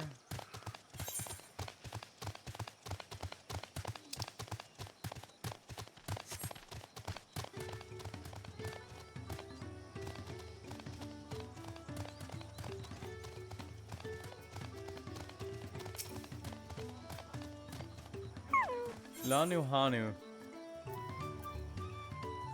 Lanuhanu needs help performing an honored tradition.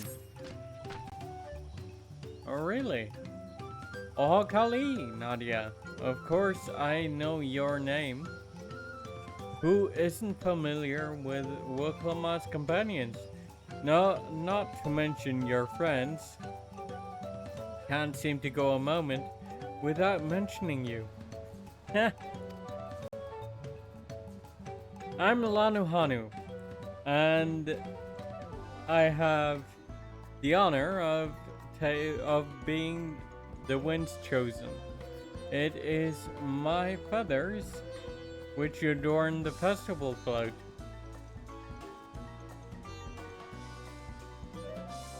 I feel the wind has guided you to me for a reason, as a visitor to our village who has fast become an honored friend. I would offer you a chance to strengthen our bonds. Yes, such as? Perhaps you are familiar with the Lance Guard. It is customary among the Wind's Chosen to save their malted feathers and present them to these brave protectors as gifts every few years. At this moment, one of their number is making their journey to Okanu to receive our offering. But there's much more to it than just a simple delivery. And I think you'd be interested in taking part. It would deepen your understanding of our ways, and perhaps you and this member of the Landsguard will become fast friends. I would start with a small task. If you're willing. Nahanche is the name of our guest, and he was due to arrive some time ago. I fear that he may be lost. Could you search the road for him? I'll stay behind in case he arrives here after all.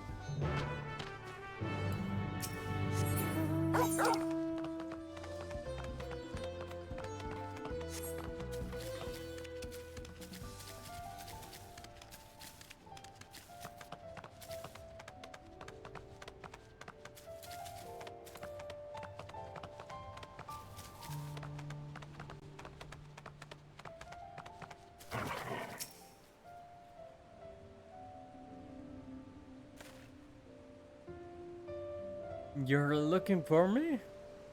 You're not a Hanu. Unless you're malting something awful.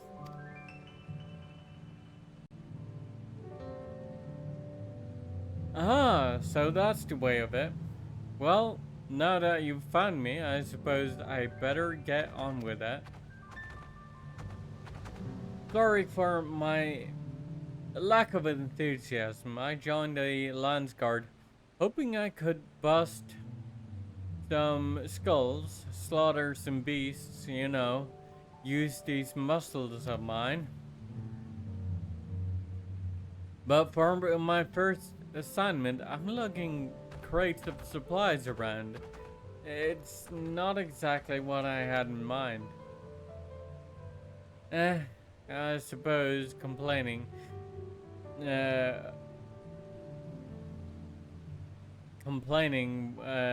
won't get this done any faster. Let's go meet this Lanuhanu then.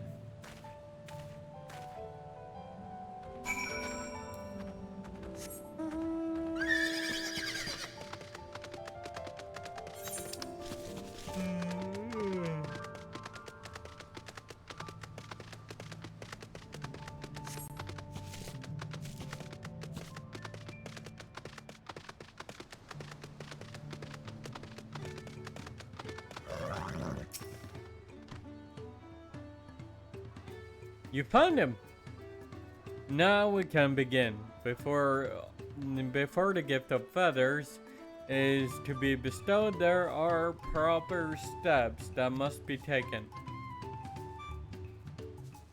Firstly, I bid the warmest of welcome to Nahancha. As the wind's chosen, it is my solemn duty to show you what sight our humble village has to offer. As one of the Landsguard, it behooves you to become familiar with all corners of the continent, yes? Then come with me to the center of Okanu, where you can behold the entire village at once.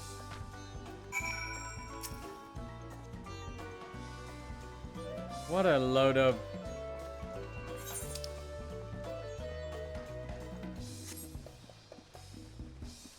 stripe. How rude.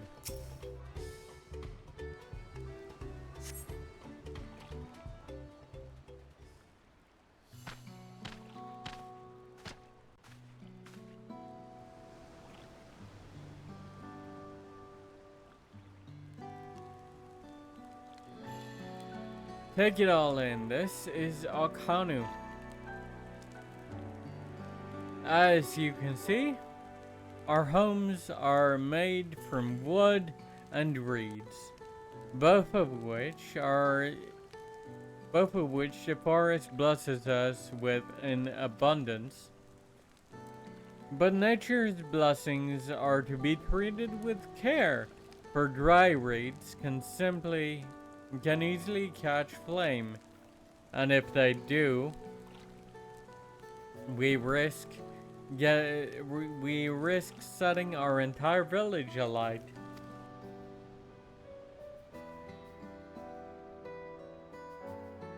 Building waterways through Okanu is a way to protect us from such incidents, but aquatic beasts can travel them as well, and when these beasts become too great in number, we beseech the Landsguard to cull them. Do you now? I always thought hunting duty was just a way to keep us sharp. While I'm here, I'll make sure nothing troubles your home. All of Okanu would thank you. And now for the reason you came. The feathers of the ones chosen. They're used to adorn the equipment worn by the Landsguard.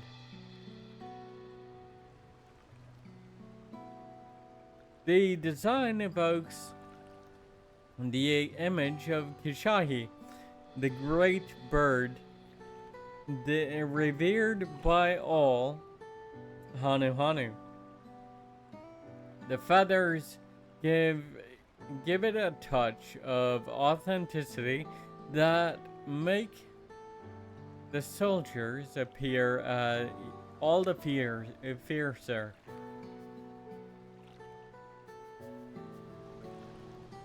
Every soldier's outfit is designed according to their profession, and each feather must undergo an elaborate process of dyeing and oiling to meet the Landsguard's varied needs. So without further ado, let us begin. I first ask that you come meet me at the gate to the southeast. Fine. I should warn you, I'm not known for my delicate hands.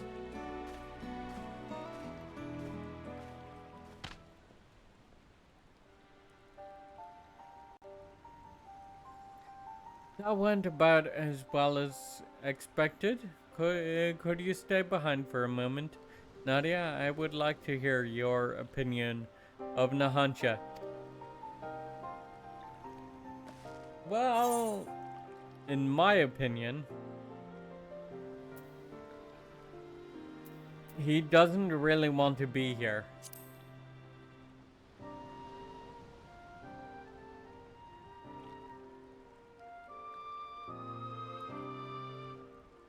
I have the same impression. Truth be told, his attitude is the same as every Landsguard troop who comes to receive this gift, and we're meant to fix it.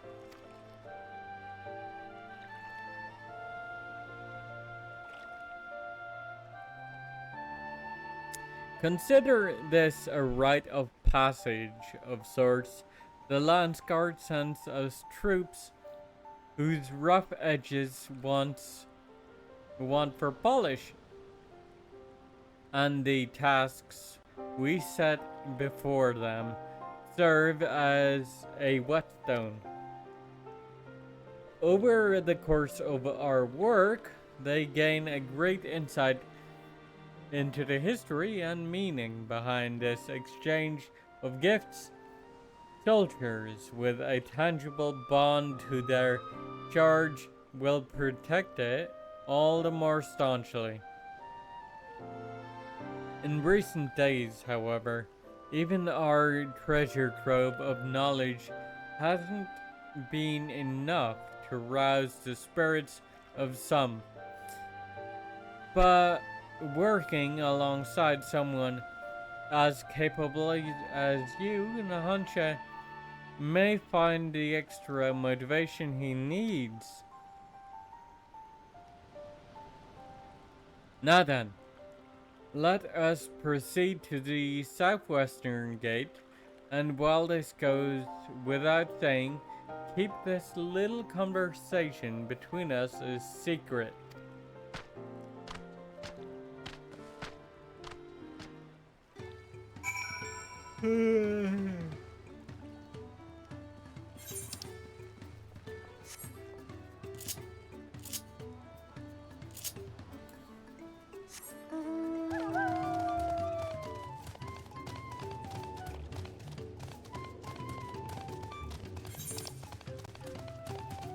No.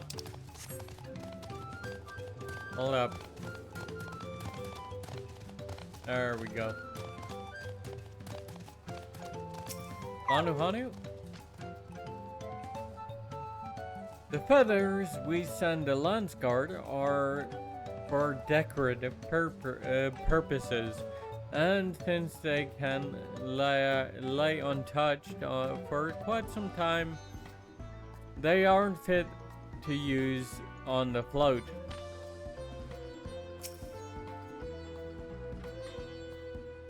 What did I do to deserve this?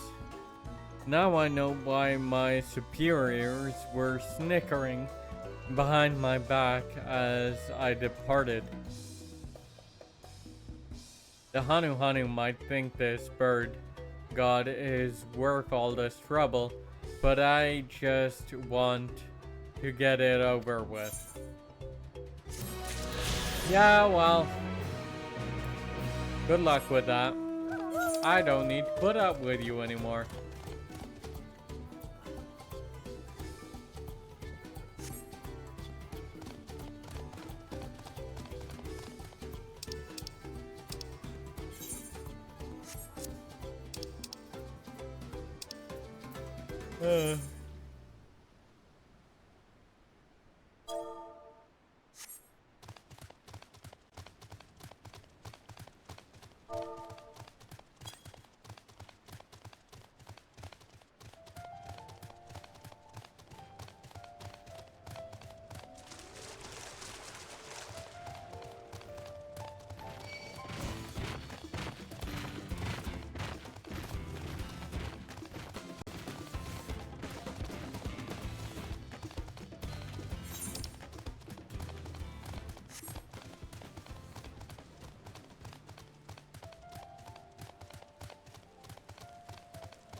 Oh.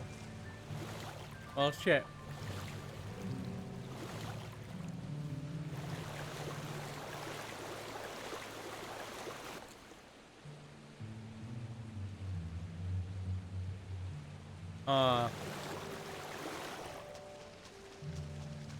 So there looks like there's current in the river, but there's really not.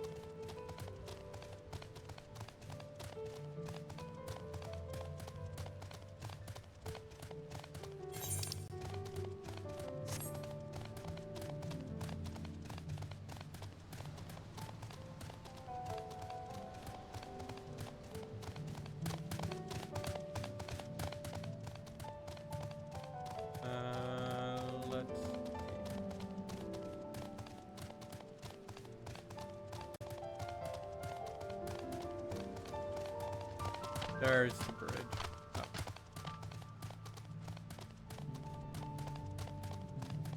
steeper slope up.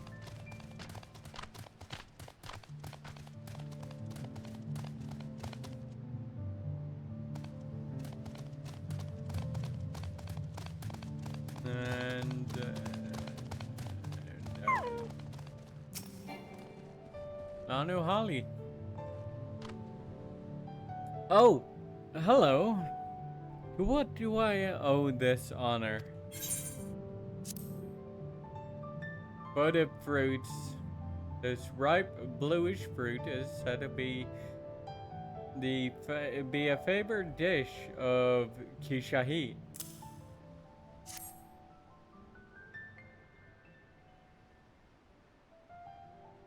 Ah, Kishahi will be most satisfied with these.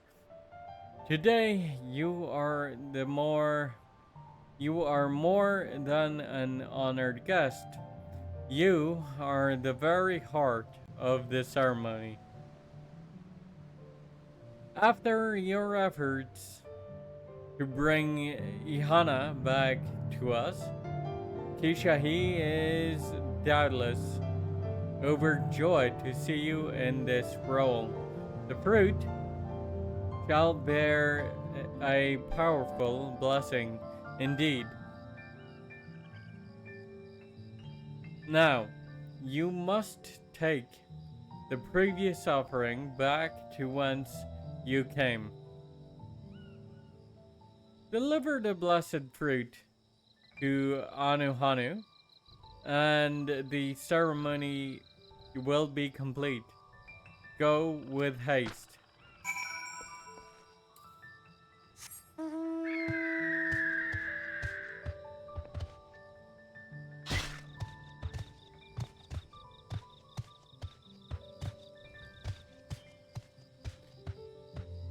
Why didn't I just deliver the fruit to Anuhanu to begin with?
Yob.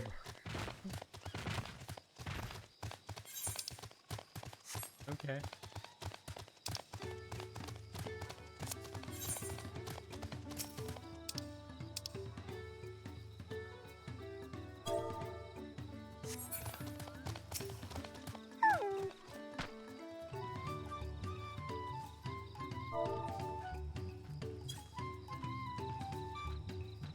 Welcome back.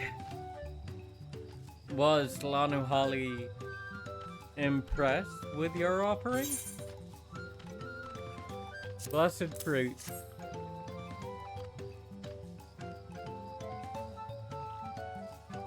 Yes, I can feel Kishahi's grace emanating from these. Thus, the ceremony is complete.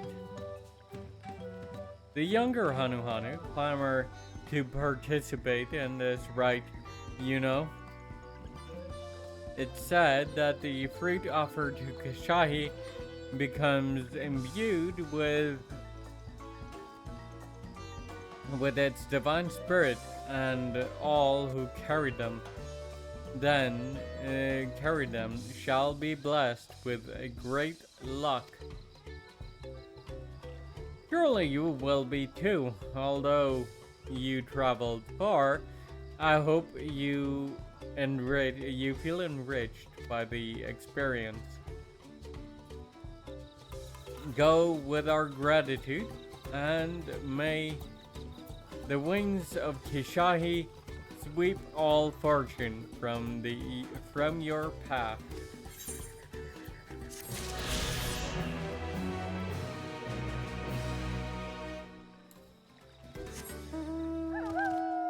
All right.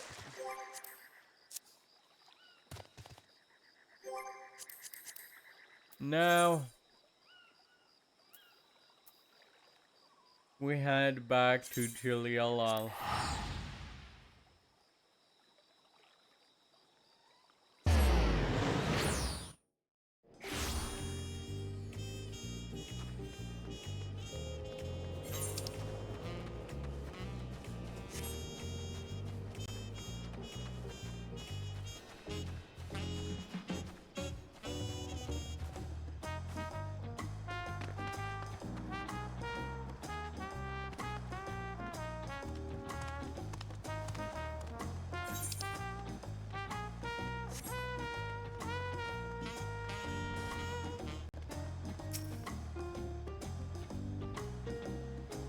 The Hanu's festival may be as central to their traditions as the Sundarup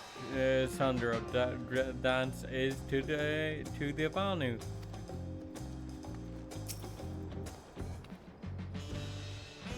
I noticed Zaralcha was not at the Hanu village. I pray we don't cross paths with Bakul Jaja in the next feat.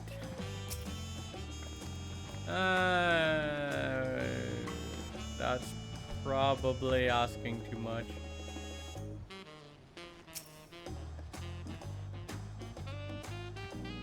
Ooh, my belly. How long has it been since I feasted so well?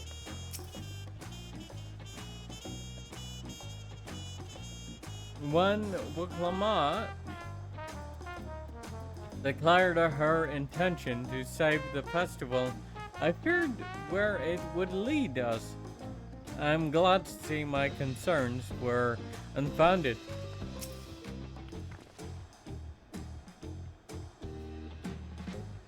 And just like that, we found an elector and won our first keystone. I knew I was right to trust our instinct, or your instinct. Please. You're the one who made the connection to the festival.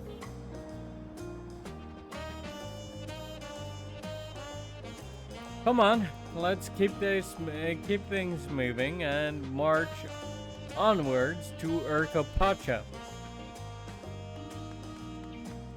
Chances are good we'll find an elector there as well.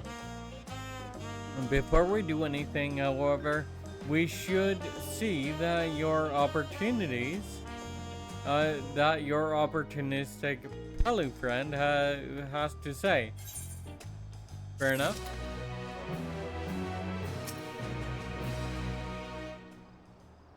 Come on, Nadia. Let's see what is in the next village.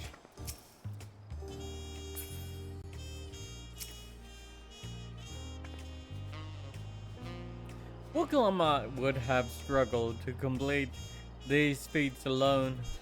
Bringing you together was the correct choice, it seems.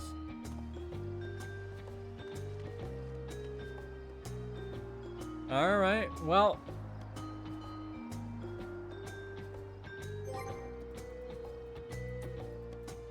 For 38, I think it's a good time. Let's go back home.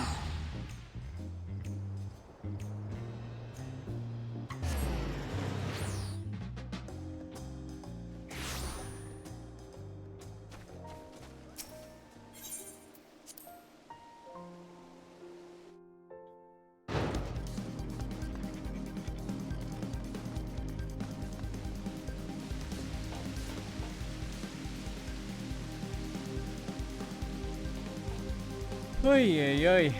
Well,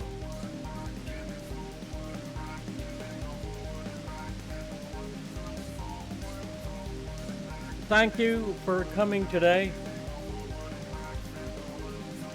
I will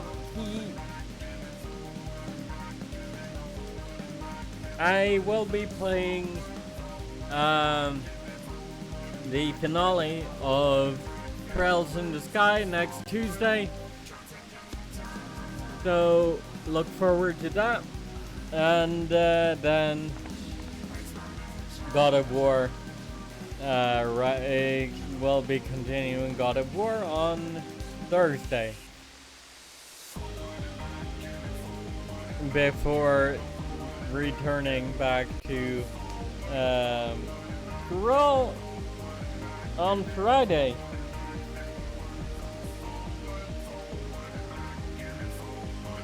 Thank you for coming today. I've had a good time. I feel great about being back in or on Etheris actually. So it's nice.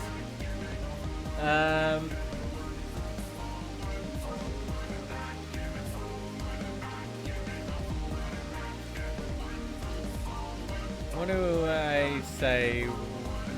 Not much, I don't think. Anyway, let's see who is currently on so we can raid somebody. Oh, wait, no. Not clip that. Shit. I'm gonna have to delete that clip later.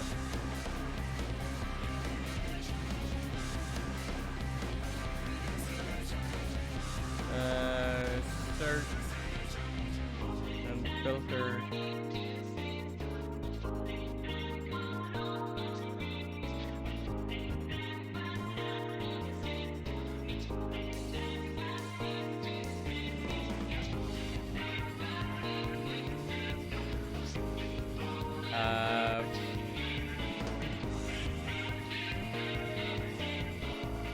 Filter by ad.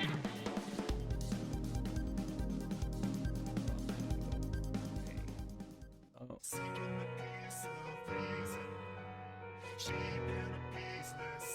Hmm.